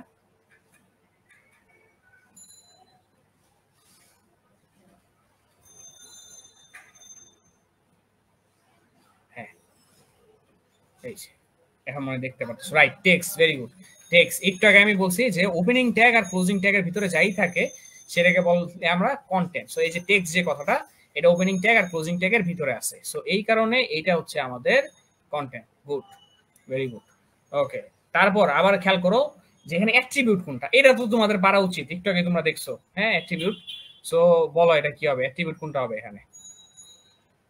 টেক্সট তো এখানে হচ্ছে আমাদের, টেক্সট কি, টেক্সট হচ্ছে কন্টেন্ট, অ্যাট্রিবিউট কোনটা হবে এখানে, অ্যাট্রিবিউট কোনটা হবে, অ্যাট্রিবিউট ভ্যালু কোনটা হবে। হ্যাঁ, রাইট, স্টাইল হচ্ছে এখানে অ্যাট্রিবিউট, আর কালার রেটটা কি, কালার রেট হচ্ছে অ্যাট্রিবিউটের যে ভ্যালুটা, তাই না। হ্যাঁ, স্টাইল হচ্ছে অ্যাট্রিবিউট আর কালার রেট হচ্ছে অ্যাট্রিবিউটের ভ্যালু, তাহলে উত্তর হবে হচ্ছে এখানে এ, ঠিক আছে, গুড। এবার আমরা পরবর্তী প্রশ্নে যাই, যে ব্রাউজার যদি কোনো কারণে ইমেজ লোড করতে ব্যর্থ হয়, তখন ইমেজের পরিবর্তে কোনো একটি টেক্সট ব্যবহারের জন্য কোনটি প্রদর্শিত হবে। একটু দেখো তো, ব্রাউজারে যদি কোনো কারণে ইমেজ লোড করতে ব্যর্থ হয়, তখন ইমেজের পরিবর্তে, হ্যাঁ, রাইট, ব্রাউজারে যদি কোনো কারণে ইমেজ লোড করতে ব্যর্থ হয়, তুমি একটা ইমেজ ট্যাগ ইউজ করে একটা ইমেজ অ্যাড করছো, কিন্তু সেটা অ্যাড করতে ব্যর্থ হচ্ছে, তখন টেক্সট প্রদর্শনের জন্য কোনটা ব্যবহৃত হবে। রাইট, ভেরি গুড, অল্ট, ঠিক আছে, অল্ট। সো যদি কোনো কারণে ইমেজটা লোড করতে না পারে, যে কোনো কারণে ইমেজ লোড করতে না পারে, তখন ওই ইমেজের সাথে যে টেক্সটটা ছিল সেটা হচ্ছে অল্ট ট্যাগে, হচ্ছে অল্ট অ্যাট্রিবিউট ইউজ করে আমরা হচ্ছে সেটা শো করতে পারি, ঠিক আছে, টেক্সট পজিশনে। যে অলটা আসলে বেশি, মানে ওই ইমেজটা একটা ডেসক্রিপশন দেওয়া থাকে, যে ইনফ্যাক্ট যদি ইমেজটা লোড না হয়, যাতে আমরা একটা আইডিয়া করতে পারি যে ইমেজটাতে কি ছিল, বুঝতে পারছো ব্যাপারটা। ওকে, পরবর্তী প্রশ্নটাতে যাই, যে ফন্ট ট্যাগের কাজ হলো, ফন্ট ট্যাগের কাজ কি, ফন্ট ট্যাগ দিয়ে কি কি করা যায়। এটা দেখে বোঝা যাচ্ছে যে টেক্সটকে লিস্ট আকারে সাজানো যায় না, কারণ এটা করার জন্য আরেকটা ট্যাগ আছে। সো ফন্ট দিয়ে আমরা আসলে ফন্ট ঠিক করতে পারি, যে আমরা কোন ফন্টে শো করব, আর টেক্সটের রঙও আমরা ঠিক করতে পারি। তাহলে এটা উত্তরটা হবে 1 ও 3, ঠিক আছে, তোমরা একটু মিলাই নিও, টেক্সটকে লিস্ট আকারে সাজানো যায় না ফন্ট ট্যাগ ইউজ করে, তাহলে উত্তর হবে 1 ও 3, ঠিক আছে, হ্যাঁ, লিস্ট বাদে সব। এবার ছবি প্রদর্শনের ট্যাগ কোনটা, এটা খুবই সহজ, এটা হচ্ছে ইমেজ, বরিশাল বোর্ডে দিছে সহজ কোশ্চেন, মাঝে মাঝে দু একটা সহজ কোশ্চেন দিবে, এরকম 4-5টা সহজ কোশ্চেন এক্সপেক্ট করতে পারো, যেটা ধরো যে পারবা, ঠিক আছে। তো এরকমই একটা সহজ কোশ্চেন, এটা ছবি প্রদর্শনের জন্য ইমেজ ট্যাগটা ইউজ করছে। এবার পরবর্তীতে উদ্দীপকটা দেয় নাই, আচ্ছা এটা আমরা স্কিপ করতেছি, এটা উদ্দীপক থাকার কথা ছিল এখানে। আচ্ছা, এবার পরবর্তীতে যে কোনটি সঠিক এইচটিএমএল কোড, এখানে খেয়াল করে দেখো যে এখানে 4টা কোড লেখা হয়েছে, বুঝতে পারছো ব্যাপারটা, এখানে 4টা কোড লেখা হয়েছে। সো এই প্রত্যেকটা কোডে কোনো না কোনো একটা সমস্যা আছে, ঠিক আছে, একটা জাস্ট সঠিকভাবে লেখা হয়েছে। সো এখানে সঠিক উত্তরটা কি বাইর করতে হবে, এখানে একটা ভুল আছে, এখানে একটা স্ল্যাশ হবে, হ্যাঁ, ফরওয়ার্ড স্ল্যাশ হবে, স্ল্যাশটা এখানে দেওয়া হয় নাই। তোমরা বের করো এখানে সঠিক উত্তরটা কোনটা হবে, কোনটি সঠিক এইচটিএমএল কোড। রাইট, সঠিক এইচটিএমএল কোড কোনটি, এখানে এখানে উত্তরটা হবে সি, কারণ খেয়াল করে দেখো যে এই প্রথমটাতে ভুলটা হয়েছে কি একটু খেয়াল করো। আমরা একটু আগে বলছি যে সেমিকোলন ইউজ করতে হবে, এখানে কোনো সেমিকোলন দেওয়া নাই, তাই না? ব্যাপারটা সেমিকোলন ইউজ করা হয় না, তাহলে এটা হচ্ছে একটা ভুল। আর এখানে আরো কিছু ভুল আছে। আমরা জানি যে এই যে ভ্যালু গুলো আছে, ভ্যালু গুলার হচ্ছে এরকম এইভাবে লিখতে হয়, তাই না? সো এইটাও এইটাও তারা করে নাই, তো এটা একটা ভুল এখানে। এই পরেরটাতেও একটা ভুল আছে। আর এই জায়গায় যদি দেখো লাস্টে টেবিল রো স্প্যান, সো আমরা জানি যে টেবিলের ভিতরে আমি যাই লিখি না কেন, যেই ডাটা ইনক্লুড করি না কেন, সেটাকে আমার টিডি, হ্যাঁ, বা টেবিল ডাটা হিসেবে ইনক্লুড করতে হবে, এবং আমি একটা একটা রো ডাটা এক সিরিয়াল একটা একটা করে ইনক্লুড করতে থাকবো। এখানে টিডিটা ইউজ করা হয় নাই, তাহলে এটাও ভুল। তাহলে উত্তর একটাই থাকে, সেটা হচ্ছে সি। ওকে, ডোমেন নেম হলো, ঠিক আছে। তাহলে ডোমেন নেম জিনিসটা কি? আমরা জানি ডোমেন নেম হইতেছে ওয়েবসাইটের একটা স্বতন্ত্র নাম, ঠিক আছে। এটা হচ্ছে ডোমেন নেম, ঠিক আছে। প্রতিটা ওয়েবসাইটের একটা স্বতন্ত্র নাম থাকে, মানে একটা নামে পৃথিবীতে একটাই ওয়েবসাইট থাকে, সেটাকে বলা হয় তার ডোমেন নেম। তাহলে উত্তরটা হবে সি। আর লাস্টে ওয়েবসাইটের একক ঠিকানা কোনটি, এটা নিয়ে কিন্তু অনেকের মাঝে কনফিউশন হয়, ঠিক আছে। এটার উত্তরটা তোমরা একটু বলো, তারপরে আমরা লাস্ট যে চ্যাপ্টার আছে সেটা চলে যাব। এটার উত্তরটা একটু জলদি আমাকে একটু বলো, ঠিক আছে। এটার উত্তরটা কি, 20-এর উত্তরটা কি হবে? এবং তোমরা জাস্ট অপশন লেখো না, তোমরা একটু টাইপ করে লেখো যে উত্তরটা কি হবে, ঠিক আছে। একজন কিন্তু অলরেডি উত্তর দিয়েছে, মিহরুন লাবণ্য, সাবিনা ইয়াসমিন, অনেকেই বলতেছে আইপি অ্যাড্রেস। আচ্ছা, একটু চিন্তা করে বলো যে এটা কি আসলে আইপি অ্যাড্রেস হবে? এটা নিয়ে কিন্তু অনেক কনফিউশন আছে সবার মাঝে, ঠিক আছে। আচ্ছা, সবাই যদিও বলতেছে আইপি অ্যাড্রেস, কিন্তু এটা সঠিক উত্তরটা হচ্ছে ইউআরএল, ঠিক আছে। এটা নিয়ে অনেকের মাঝে একটা কনফিউশন ক্রিয়েট হয় এবং অনেক একটা ভুল আনসার দেয়, ঠিক আছে। এখন বুঝতে হবে যে আইপি অ্যাড্রেস আর ইউআরএল মধ্যে ডিফারেন্সটা কি। আইপি অ্যাড্রেস জিনিসটা কি? প্রত্যেকটা ডিভাইসের, ইন্টারনেটে কানেক্টেড ডিভাইসের জন্য একটা অ্যাড্রেস থাকে, সেটা বলেছে আইপি অ্যাড্রেস। তোমার ফোন বলো কিংবা তোমার ল্যাপটপ বলো, ঠিক আছে। ইউআরএল এর ফুল ফর্ম হচ্ছে ইউনিফর্ম রিসোর্স লোকেটর, ঠিক আছে, ইউনিফর্ম রিসোর্স লোকেটর, ঠিক আছে। তো আইপি অ্যাড্রেসের যে ব্যাপারটা, যে প্রত্যেকটা ডিভাইসের সাথে, হোক মোবাইল কিংবা হোক ল্যাপটপ, প্রত্যেকটার লোকেশনের সাথে অ্যাসোসিয়েটেড একটা নাম্বার থাকে, এটা বলে তার আইপি অ্যাড্রেস, ঠিক আছে। আর প্রত্যেকটা ওয়েবসাইটের সাথে একটা অ্যাসোসিয়েটেড ইউআরএল থাকে, ঠিক আছে, যেটা বলে ইউনিফর্ম রিসোর্স লোকেটর। তাহলে দেখছো তোমরা কিন্তু এটা কিন্তু সবাই ভুল করলা, ঠিক আছে। এই ব্যাপারটা ভুল করো না, ওয়েবসাইটের একক ঠিকানা হচ্ছে ইউআরএল, ঠিক আছে, এটা কিন্তু আইপি অ্যাড্রেস না। ওকে, ঠিক আছে, ফাইন।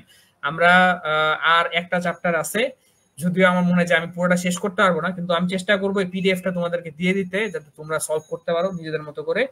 তো আমরা এখান থেকে আর কিছু কোশ্চেন সলভ করবো, কারণ ক্লাসটা 8:55-র ভিতরে শেষ করতে হবে, ঠিক আছে। তো আমি কথা না বাড়ে লাস্ট চ্যাপ্টারটা শুরু করতেছি। সো এইখানে সবচেয়ে ইম্পর্টেন্ট টপিক কি? এইখানে ইম্পর্টেন্ট টপিক হইতেছে এই যে শেষের দুইটা, ফাংশন লুপ আর হচ্ছে অ্যারে, ঠিক আছে। ফাংশন লুপ আর অ্যারে, এগুলোর থেকেই ধরো যে ম্যাথমেটিক্যাল কোশ্চেন বেশি আসবে। আর এই যে দুইটা টপিক আছে শুরুতে, এগুলো থেকে জ্ঞানমূলক কোশ্চেন আসতে পারে, ঠিক আছে, অতটা ইম্পর্টেন্ট না। তবে যদি খেয়াল করো, এই যে ঢাকা বোর্ডের ব্যাপারটা খেয়াল করো, ঢাকা বোর্ডে কিন্তু বিগত 23, 19, 18, 17, 16, আবার এই যে এখানে 18, 13, এই দুইটা টপিক থেকে কিন্তু প্রশ্ন আসছে, কারণ এগুলো থেকে ম্যাথমেটিক্যাল কোশ্চেন হয়, ঠিক আছে। তাহলে ফাংশন লুপ অ্যারে স্ট্রিং, ঠিক আছে, এগুলা কিন্তু এমসিকিউ এর জন্য খুবই ইম্পর্টেন্ট ঢাকা বোর্ডের জন্য।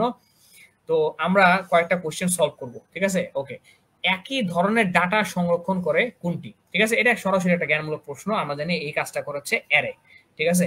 অ্যারে হচ্ছে একই ধরনের ডাটা করে। আচ্ছা, এই পিডিএফটা এই ক্লাসের ক্যাপশনে অ্যাড করে, আচ্ছা ঠিক আছে, আমরা পিডিএফটা দিয়ে দেবো, ঠিক আছে, ক্লাস শেষে আমরা পিডিএফটা দিয়ে দেবো। ওকে, ঠিক আছে। তাহলে একই ধরনের ডাটা সংরক্ষণ করে কোনটি? একই ধরনের ডাটা সংরক্ষণ করে অ্যারে, ঠিক আছে। একটা অ্যারেতে আমরা একই ধরনের অনেকগুলো ডাটা সংরক্ষণ করতে পারি, হয় ক্যারেক্টার টাইপ ডাটা হতে পারে, কিংবা ডাবল টাইপ ডাটা হতে পারে, ইন্টিজার টাইপ ডাটা হতে পারে, ঠিক আছে। ডাটা টাইপটা কিন্তু তোমরা পড়বা, ঠিক আছে, কিছু টপিক আমি বলে দিতেছি এখন, এটা পড়বা, ঠিক আছে। একটা হচ্ছে ডাটা টাইপ, ঠিক আছে। তারপর তোমরা পড়বা হচ্ছে ফরম্যাট স্পেসিফায়ার, এই জিনিসগুলো আজকে পড়বা, ঠিক আছে। এগুলো ইম্পর্টেন্ট, ডাটা টাইপ পড়বা, ফরম্যাট স্পেসিফায়ার পড়বা, ঠিক আছে। ওকে, তারপর একটা টেকনিক্যাল কোশ্চেন, ঠিক আছে, এটা একটা ম্যাথমেটিক্যাল কোশ্চেন, এবং এখান থেকে এই কোশ্চেনটা ইম্পর্টেন্ট, কারণ এখান থেকে একটা অনুধাবনমূলক প্রশ্ন আসতে পারে। আমি প্রশ্নটা একটু সময় নিয়ে ডিসকাস করবো, একটু খেয়াল করো। সো এখানে প্রথমে দুইটা ভ্যারিয়েবল ডিক্লেয়ার করছে, ঠিক আছে। একটা ভ্যারিয়েবল হচ্ছে এ আর একটা হচ্ছে বি, এবং তাদের ভ্যারিয়েবলের টাইপ দিছে কত? ইন্টিজার, দুইটা ইন্টিজার টাইপ ভ্যারিয়েবল। এ এর ভ্যালু দেওয়া হয়েছে 2, আর বি এর কোনো ভ্যালু দেওয়া হয় নাই, ঠিক আছে, বি এর কিন্তু কোনো ভ্যালু দেওয়া নাই। এরপরে বলা হয়েছে যে বি ইকুয়াল টু হলো প্লাস প্লাস এ, ঠিক আছে। সো আমি এখন একটা জিনিস তোমাদের সাথে ডিসকাস করব যে এই a প্লাস প্লাস আর b equal to plus plus a দুইটার মাঝে পার্থক্যটা কি, ঠিক আছে। এখানে ইকুয়াল যে সাইনটা আছে এটা বলা হচ্ছে অ্যাসাইনমেন্ট অপারেটর, ঠিক আছে। আর প্লাস প্লাস যে সাইনটা আছে এটা বলে ইনক্রিমেন্ট অপারেটর। অ্যাসাইনমেন্ট অপারেটর কি করে, যে কোনো একটা ভ্যারিয়েবলের ভিতরে কোনো একটা ভ্যালু অ্যাসাইন করে। অ্যাসাইন করা মানে ধরো যে তার উপর একটা ভ্যালু দিয়ে দেওয়া, চাপিয়ে দেওয়া, বুঝতে পারছো। সো এখানে এ বি এর উপর একটা ভ্যালু চাপিয়ে দিতেছে, আর ইনক্রিমেন্ট মানে ভ্যালুটা ইনক্রিজ করতেছে, বুঝতে পারছো ব্যাপারটা। সো এই প্লাস প্লাস এ আর এ প্লাস প্লাস দুটোর মধ্যে একটা ডিফারেন্স আছে। এটা যেটা করে এটা হলো আগে ভ্যালুটারে অ্যাসাইন করে, এটা আগে ভ্যালুটা অ্যাসাইন করে তারপর ইনক্রিমেন্ট করে, আর এটা আগে ভ্যালুটারে ইনক্রিমেন্ট করে তারপর অ্যাসাইন করে। দুটোর মধ্যে একটা পার্থক্য আছে, বুঝতে পারছো ব্যাপারটা। এটা আগে ভ্যালুটা দিয়ে দেয় তারপর ইনক্রিমেন্ট করে, আর এটা হচ্ছে আগে ভ্যালুটারে ইনক্রিমেন্ট করে তারপর ভ্যালুটারে অ্যাসাইন করে। তার মানে এখানে আমরা যখন বি সমান প্লাস প্লাস এ লিখতেছি, তার মানে সে হচ্ছে আগে ভ্যালুটারে এক ইনক্রিজ করবে, বুঝতে পারছো ব্যাপারটা, হাতে এক ধরবে তারপর ভ্যালুটারে অ্যাসাইন করবে। তাহলে এখানে বি এর জন্য সে আগে হচ্ছে এক ধরে নিছে, তারপর সেটার সাথে আবার এ কে অ্যাড করছে, এর ভ্যালু কত দেওয়া আছে 2, তাহলে এখানে আনসারটা হবে হচ্ছে 3, বুঝতে পারছো। সো আমরা পরবর্তী প্রিন্ট করতেছি, প্রিন্ট করছি কার ভ্যালু, বি এর ভ্যালুটাকে প্রিন্ট করতেছি। তাহলে বি এর ভ্যালু যেহেতু 3 আছে তাহলে উত্তরটা হবে 3। এটা কিন্তু অনুধাবনমূলক প্রশ্নের জন্য খুবই ইম্পর্টেন্ট একটা কোশ্চেন, যে এ প্লাস প্লাস আর প্লাস প্লাস এর মাঝে পার্থক্যটা কি, ঠিক আছে। তোমরা আজকে এটা বই থেকে পড়ে নিবা, ঠিক আছে। ওকে, এবার পরবর্তী কোশ্চেনটা সেম, কিন্তু এখানে কোশ্চেন করছে যে সিনট্যাক্সের কোন পরিবর্তনে আউটপুট 5 হবে। এবার আমরা চাচ্ছি আউটপুটটাকে 5 বানাবো। আউটপুট 5 বানাইতে হলে আমাদের এখানে সিনট্যাক্স, বুঝতে পারছো ব্যাপারটা, সিনট্যাক্সে কি পরিবর্তন আনতে হবে। তাহলে আমাদের লিখতে হবে B equal to A plus 3। কারণ কি, খেয়াল করে দেখো যে আমরা দেখতেছি এখানে যে এ এর ভ্যালু ছিল 2, সেটার সাথে আমরা অ্যাড করতেছি আরো 3, তাহলে বি এর ভ্যালু হয়ে যাবে 5। তাহলে এখানে আনসারটা হবে D, B equal to A plus 3। আমরা এগুলো নিয়ে একটু বেশি ডিসকাস করবো নেক্সট ডেতে, কারণ আমরা সিকিউ নিয়ে আলোচনা করবো, তো তখন আমরা প্রোগ্রামিং ব্যাপারটা নিয়ে আরেকটু ডিটেলসে ডিসকাশন করবো, ঠিক আছে। সো এটার উত্তর হবে ডি, মানে B equal to A plus 3। Okay, এবার সি ভাষায় বৈধ চলক কোনটি, এটা খুবই ইম্পর্টেন্ট একটা কোশ্চেন। আমি আবার বলতেছি এটা খুবই ইম্পর্টেন্ট একটা কোশ্চেন। যাদের কাছে এনসিটিভি এর বইটা আছে কিংবা অন্য কোনো বই আছে, তোমরা একটু বইয়ে ভ্যারিয়েবলের টপিকটা বের করো। যদি বের করো সেখানে দেখবে যে কিছু রুলস লেখা আছে, যে কোন কোন চলক ইউজ করা যাবে, কোন কোন সিম্বল ইউজ করা যাবে, কোন কোন সিম্বল ইউজ করা যাবে না। যেমন খেয়াল করে দেখো যে এই যে ধরো যে প্লাস, মাইনাস, ঠিক আছে, ইকুয়াল, ঠিক আছে, বা ধরো যে এই গুণ ভাগ, এই টাইপ জিনিসগুলা কিন্তু ইউজ করা যায় না। তাহলে এই জিনিসটা হবে না, ডি প্রথমেই ক্রস। তারপরে যে স্পেস দিছে দেখছো না, স্পেস জিনিসটা ইউজ করা যায় না ভ্যারিয়েবলের ভ্যালু লেখার সময়। আবার এই যে ধরো যে এট দ্য রেট অফ, এই জিনিসটা ইউজ করা যায় না, বুঝতে পারছো ব্যাপারটা। এরকম আরো কিছু সিম্বল আছে যেগুলো ইউজ করা যায় না, তোমরা বইটা খুললেই দেখতে পারবা। তো তোমরা এটা দেখবা, খুবই ইম্পর্টেন্ট একটা টপিক, ঠিক আছে, যে কোন কোন সিম্বল ইউজ করা যায়, কোনগুলো ইউজ করা যায় না। তাহলে উত্তরটা হবে বি, ঠিক আছে, রোল 107। এই জিনিসটাকে আমরা একটা ভ্যারিয়েবলের নেম হিসেবে ডিক্লেয়ার করতে হবে, কিন্তু মাথায় রাখতে হবে মাঝখানে কিন্তু স্পেস দেওয়া যাবে না, ঠিক আছে ব্যাপারটা। কোনো রকম স্পেস ইউজ করা যাবে না মাঝখানে, স্পেস এই যে যেটা সি এর ক্ষেত্রে হয়েছে, এই স্পেসটা দেওয়া যাবে না, ঠিক আছে। আন্ডারস্কোর ইউজ হয়, রাইট, আন্ডারস্কোর ইউজ করা যাবে, বাট স্পেস ইউজ করা যাবে না। আমি যদি ধরো সি নাম্বারটা এইভাবে লিখতাম যে A B E slash N Y, তাহলে কিন্তু ঠিকই লেখা যেত। কিংবা এই যে ডি এর বেলাও এ বি সি সি যদি আমি মাইনাস না দিয়ে স্ল্যাশ এন লিখতাম তাহলে কিন্তু ঠিকই লেখা যেত, কিন্তু মাইনাস সিম্বল ইউজ করা হয়েছে। এটা একটা ম্যাথমেটিক্যাল অপারেটর, এই কারণে এটা বৈধ চলক না, ঠিক আছে। এই টপিকটা সবাই একটু পড়ে নিবা। এবার বলছে এক্স এর মান 5 হলে expression x plus equal to 15 এর মান কত। আচ্ছা, এবার এই প্লাস ইকুয়াল টু এটার অর্থটা কি, এক্স প্লাস ইকুয়াল টু 15, এটা মানে আসলে কি বোঝাচ্ছে, এটা মানে বোঝাচ্ছে x equal to x plus 15। বা আমি যদি লিখি এক্স প্লাস ইকুয়াল টু 3, তার মানে বোঝাচ্ছি যে এক্স ইকুয়াল টু হচ্ছে এক্স প্লাস 3, ঠিক আছে। সো এটা একটা শর্টকাট, ঠিক আছে, যে আমরা পুরা লাইনটা না লিখে সহজ এটা লিখতেছি। তার মানে এটা বোঝাচ্ছে এক্স প্লাস 15। তাহলে এক্স এর মান 5 হলে এক্স প্লাস 15 মানে আসলে কত, যে 5 প্লাস 15, তার মানে হচ্ছে 20। তাহলে এখানে এক্স প্লাস ইকুয়াল টু 15 এর মান হবে হচ্ছে 20, ঠিক আছে। ওকে, এবার পরবর্তী যে প্রশ্নটা আছে যে নিচের উদ্দীপকের আলোকে পরবর্তী দুইটি প্রশ্নের উত্তর দাও, ঠিক আছে। তাহলে এখানে প্রশ্ন দুইটা কি আছে, যে এখানে একটা ভ্যারিয়েবল টাইপ ডিক্লেয়ার করছে এবং ভ্যারিয়েবল টাইপটা হচ্ছে ক্যারেক্টার, ঠিক আছে। এটা ক্যারেক্টার টাইপ ভ্যারিয়েবল আছে এবং ভ্যারিয়েবলের নেম ডিক্লেয়ার করছে হচ্ছে নেম, আর এখানে অ্যারের একটা লেংথ দিয়ে দিচ্ছে, ঠিক আছে। মানে আমি কতগুলো ডাটা এখানে রাখতে পারবো, ঠিক আছে। এবং পরবর্তীতে এখানে আরেকটা ভ্যারিয়েবল ডিক্লেয়ার করছে ইন্ট কে এবং আরেকটা ভ্যারিয়েবল যেটা হচ্ছে লেংথ, ঠিক আছে। এবার scanf %s দেওয়া হয়েছে, ঠিক আছে। %s মানে আমরা জানি স্ট্রিং, ঠিক আছে। স্ট্রিং টাইপ ডেটা কে ইনপুট বা আউটপুট নিতে হচ্ছে এই যে %s ফরম্যাট স্পেসিফায়ারটা ইউজ হয়, ঠিক আছে। তো এখন কোশ্চেন করছে যে তুমি 3 অক্ষরে একটা ইনপুট নিবা, তাহলে কোশ্চেন যে সিম্বলটা আছে সেটার জায়গায় সংখ্যাটি কি হবে, সেটার জায়গায় তুমি 3 অক্ষরে একটা ইনপুট নিবা। তাহলে যদি 3 অক্ষরে একটা ইনপুট নেই তাহলে অবশ্যই এখানে 3 হবে, 3 হবে এখানে, ঠিক আছে। কারণ আমি 3 অক্ষরে একটা ইনপুট নিতেছি, বুঝতে পারছো। আমি যত অক্ষরে ইনপুট নিব তত, আমি যদি এখানে ধরো 80 লিখি, 80 লেখার অর্থ সে 80টা ক্যারেক্টার নিতে পারবে, বুঝতে পারছো। কিংবা 20টা যদি দিই তার মানে 20টা ক্যারেক্টার নিতে পারবে। তার মানে কারো নাম যদি 25 অক্ষরে হয় সে কিন্তু তার নামটা পুরোপুরি লিখতে পারবে না, আংশিক ভাবে লিখতে পারবে, ঠিক আছে। তো এইখানে প্রশ্নবোধক স্থানে হবে 3, 3 অর্থ সে 3টা ইনপুট নিতে হবে। হ্যাঁ আফরিন নিবা, তোমার উত্তর সঠিক হয়েছে। এবার আমরা পরবর্তী প্রশ্নে যাই, যেখানে বলা হয়েছে সেম কোশ্চেনটা দেওয়া হয়েছে, কিন্তু বলছে যে উদ্দীপকের যে সিনট্যাক্সটা আছে এই সিনট্যাক্সটা ব্যবহার করলে এর নিচের কোনগুলো সঠিক হবে। এখানে আচ্ছা আরেকবার বুঝাই দিই, আচ্ছা ঠিক আছে আমি আরেকবার একটু বুঝাই দিতেছি। এখানে যেটা বলা হয়েছে একটু খেয়াল করে দেখো, যে এখানে এই যে 4 মানে কি, 4 মানে ক্যারেক্টার, ঠিক আছে। এটা হচ্ছে একটা ডাটা টাইপ, বুঝতে পারছো। ডাটা এরকম অনেক টাইপ হয়, ইন্টিজার টাইপ ডাটা হয়। ইন্টিজার টাইপ ডাটা মানে আমি যে ভ্যারিয়েবলটা ডিক্লেয়ার করব সে ইন্টিজার টাইপ নাম্বার গুলাকে সে স্টোর করতে পারবে, কিংবা আমি লিখতে পারি ডাবল, কিংবা আমি লিখতে পারি হচ্ছে ফ্লোট, ঠিক আছে। এরকম আমি অনেক টাইপ ডাটাকে ডিক্লেয়ার করতে পারি, বুঝতে পারছো ব্যাপারটা। এরকম একটা ডাটা টাইপ হচ্ছে ক্যারেক্টার, তার মানে সে ক্যারেক্টার টাইপ ডাটাকে স্টোর করতে পারবে। এখন ক্যারেক্টার মানে কি আছে, এ বি সি, কিংবা ক্যাপিটাল এ বি সি, কিংবা ধরো যে ডলার সাইনটার কথা তুমি চিন্তা করতে পারো, পার্সেন্টের কথা চিন্তা করতে পারো। এই টাইপ যে ক্যারেক্টার আছে সে হচ্ছে এটাকে স্টোর করতে পারবে। এখন এই যে আমি এই সিম্বলটা দিছি, এই সিম্বলটার অর্থ এখানে যে ভ্যারিয়েবলটা আছে এটা হচ্ছে একটা array type variable. Array type ভ্যারিয়েবলের অর্থ হচ্ছে সে একই সময়ে একাধিক ডাটা স্টোর করতে পারবে, একই সময় সে একাধিক ডাটা স্টোর করতে পারবে। সে 5টা 10টা 20টা 25টা ডাটা স্টোর করতে পারবে। কতগুলো স্টোর করতে পারবে এটা ডিপেন্ড করতেছে এইটার ভিতরে, মানে এই যে আমার যে থার্ড ব্র্যাকেটটা আছে এটার ভিতরে আমি কত ভ্যালু দিচ্ছি। আমি যদি এখানে 3 দেই তার মানে সে 3টা ক্যারেক্টার স্টোর করতে পারবে। আমি যদি 5 দেই 5টা ক্যারেক্টার স্টোর করতে পারবে, বুঝতে পারছো ব্যাপারটা কি, যে আমি এখানে যত ভ্যালু সেট করে দিব সে ততগুলা ডাটা স্টোর করতে পারবে। তাহলে আমার এখানে চাচ্ছি আমি 3টা অক্ষর ইনপুট নিব, 3টা অক্ষর ইনপুট নেওয়ার অর্থ হচ্ছে আমি 3টা ক্যারেক্টারকে স্টোর করব। এই কারণে আমার থার্ড ব্র্যাকেটের ভিতর লিখতে হবে 3। আমার মনে হয় তুমি বুঝতে পারছো, ঠিক আছে। আর যদি তারপরে সমস্যা থাকে গ্রুপে কোশ্চেন করতে পারো, ঠিক আছে। আমরা পরবর্তী প্রশ্নে যাচ্ছি, তাড়াতাড়ি শেষ করতে হবে। ওকে এবার পরবর্তী, ওকে থ্যাংক ইউ, বুঝতে পারছি। ওকে এবার পরবর্তী যে কোশ্চেনটা করছে যে এখানে যে সিনট্যাক্সটা দেওয়া আছে এই সিনট্যাক্সটা ব্যবহার করলে মানে কোন কোন অপশনগুলো এখানে সঠিক হবে। তো আমরা দেখতে পাচ্ছি যে এখানে অক্ষরগুলো একত্রে থাকবে, কারণ আমরা স্ট্রিং ইউজ করছি। যারা এই টপিকটা জানো না তারা আবারও একটু যাবা, ঠিক আছে, যে স্ট্রিং কাকে বলে, স্ট্রিংটা সম্পর্কে একটু জানবা, ঠিক আছে। স্ট্রিং, ঠিক আছে। তো স্ট্রিং যদি আমরা ইউজ করি তাহলে আমাদের যতগুলো ক্যারেক্টার আছে সবগুলো একসাথে শো করবে, বুঝতে পারছো ব্যাপারটা। সো যেহেতু আমরা এই যে %s ইউজ করছি, ঠিক আছে, এটার অর্থ হচ্ছে স্ট্রিং, তার মানে সবগুলা ডাটা একসাথে শো করবে, এই কারণে অক্ষরগুলো একত্রে থাকবে।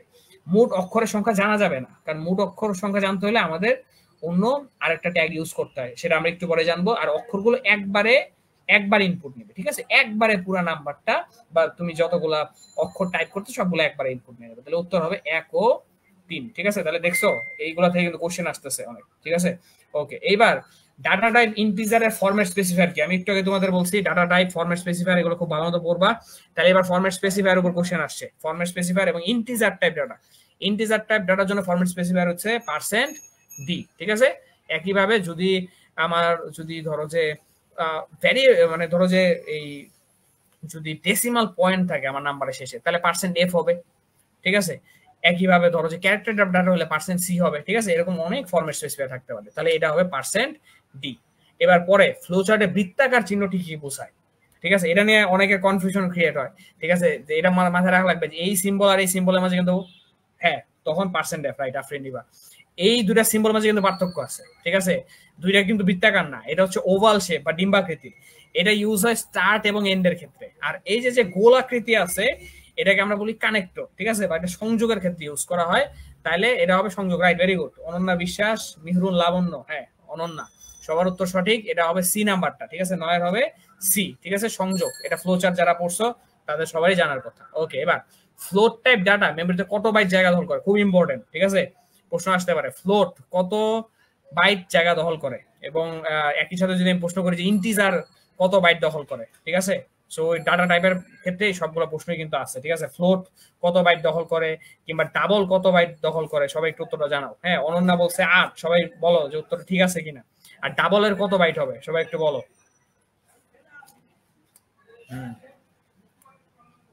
4 হবে না 8 হবে, বলো। হ্যাঁ, তাহলে ফ্লোট হচ্ছে 4 বাইট, ঠিক আছে, কিন্তু যদি আমি ডাবল ইউজ করি, ডাবল কিন্তু আবার 8 বাইট দখল করে। আচ্ছা, এবার আরেকটা প্রশ্ন, 4 বাইটে কত বিট হয়? 4 বাইটে কত বিট হয়? একটু দ্রুত বলো, 4 বাইটে কত বিট হয়? হ্যাঁ, সাবিনা ইয়াসমিন, উত্তর সঠিক, 4 বাইট হবে। 4 বাইটে কত বিট হয়? হ্যাঁ, ডাবলে 8, 4 বাইটে কত বিট হয়? দ্রুত একটু উত্তর দাও।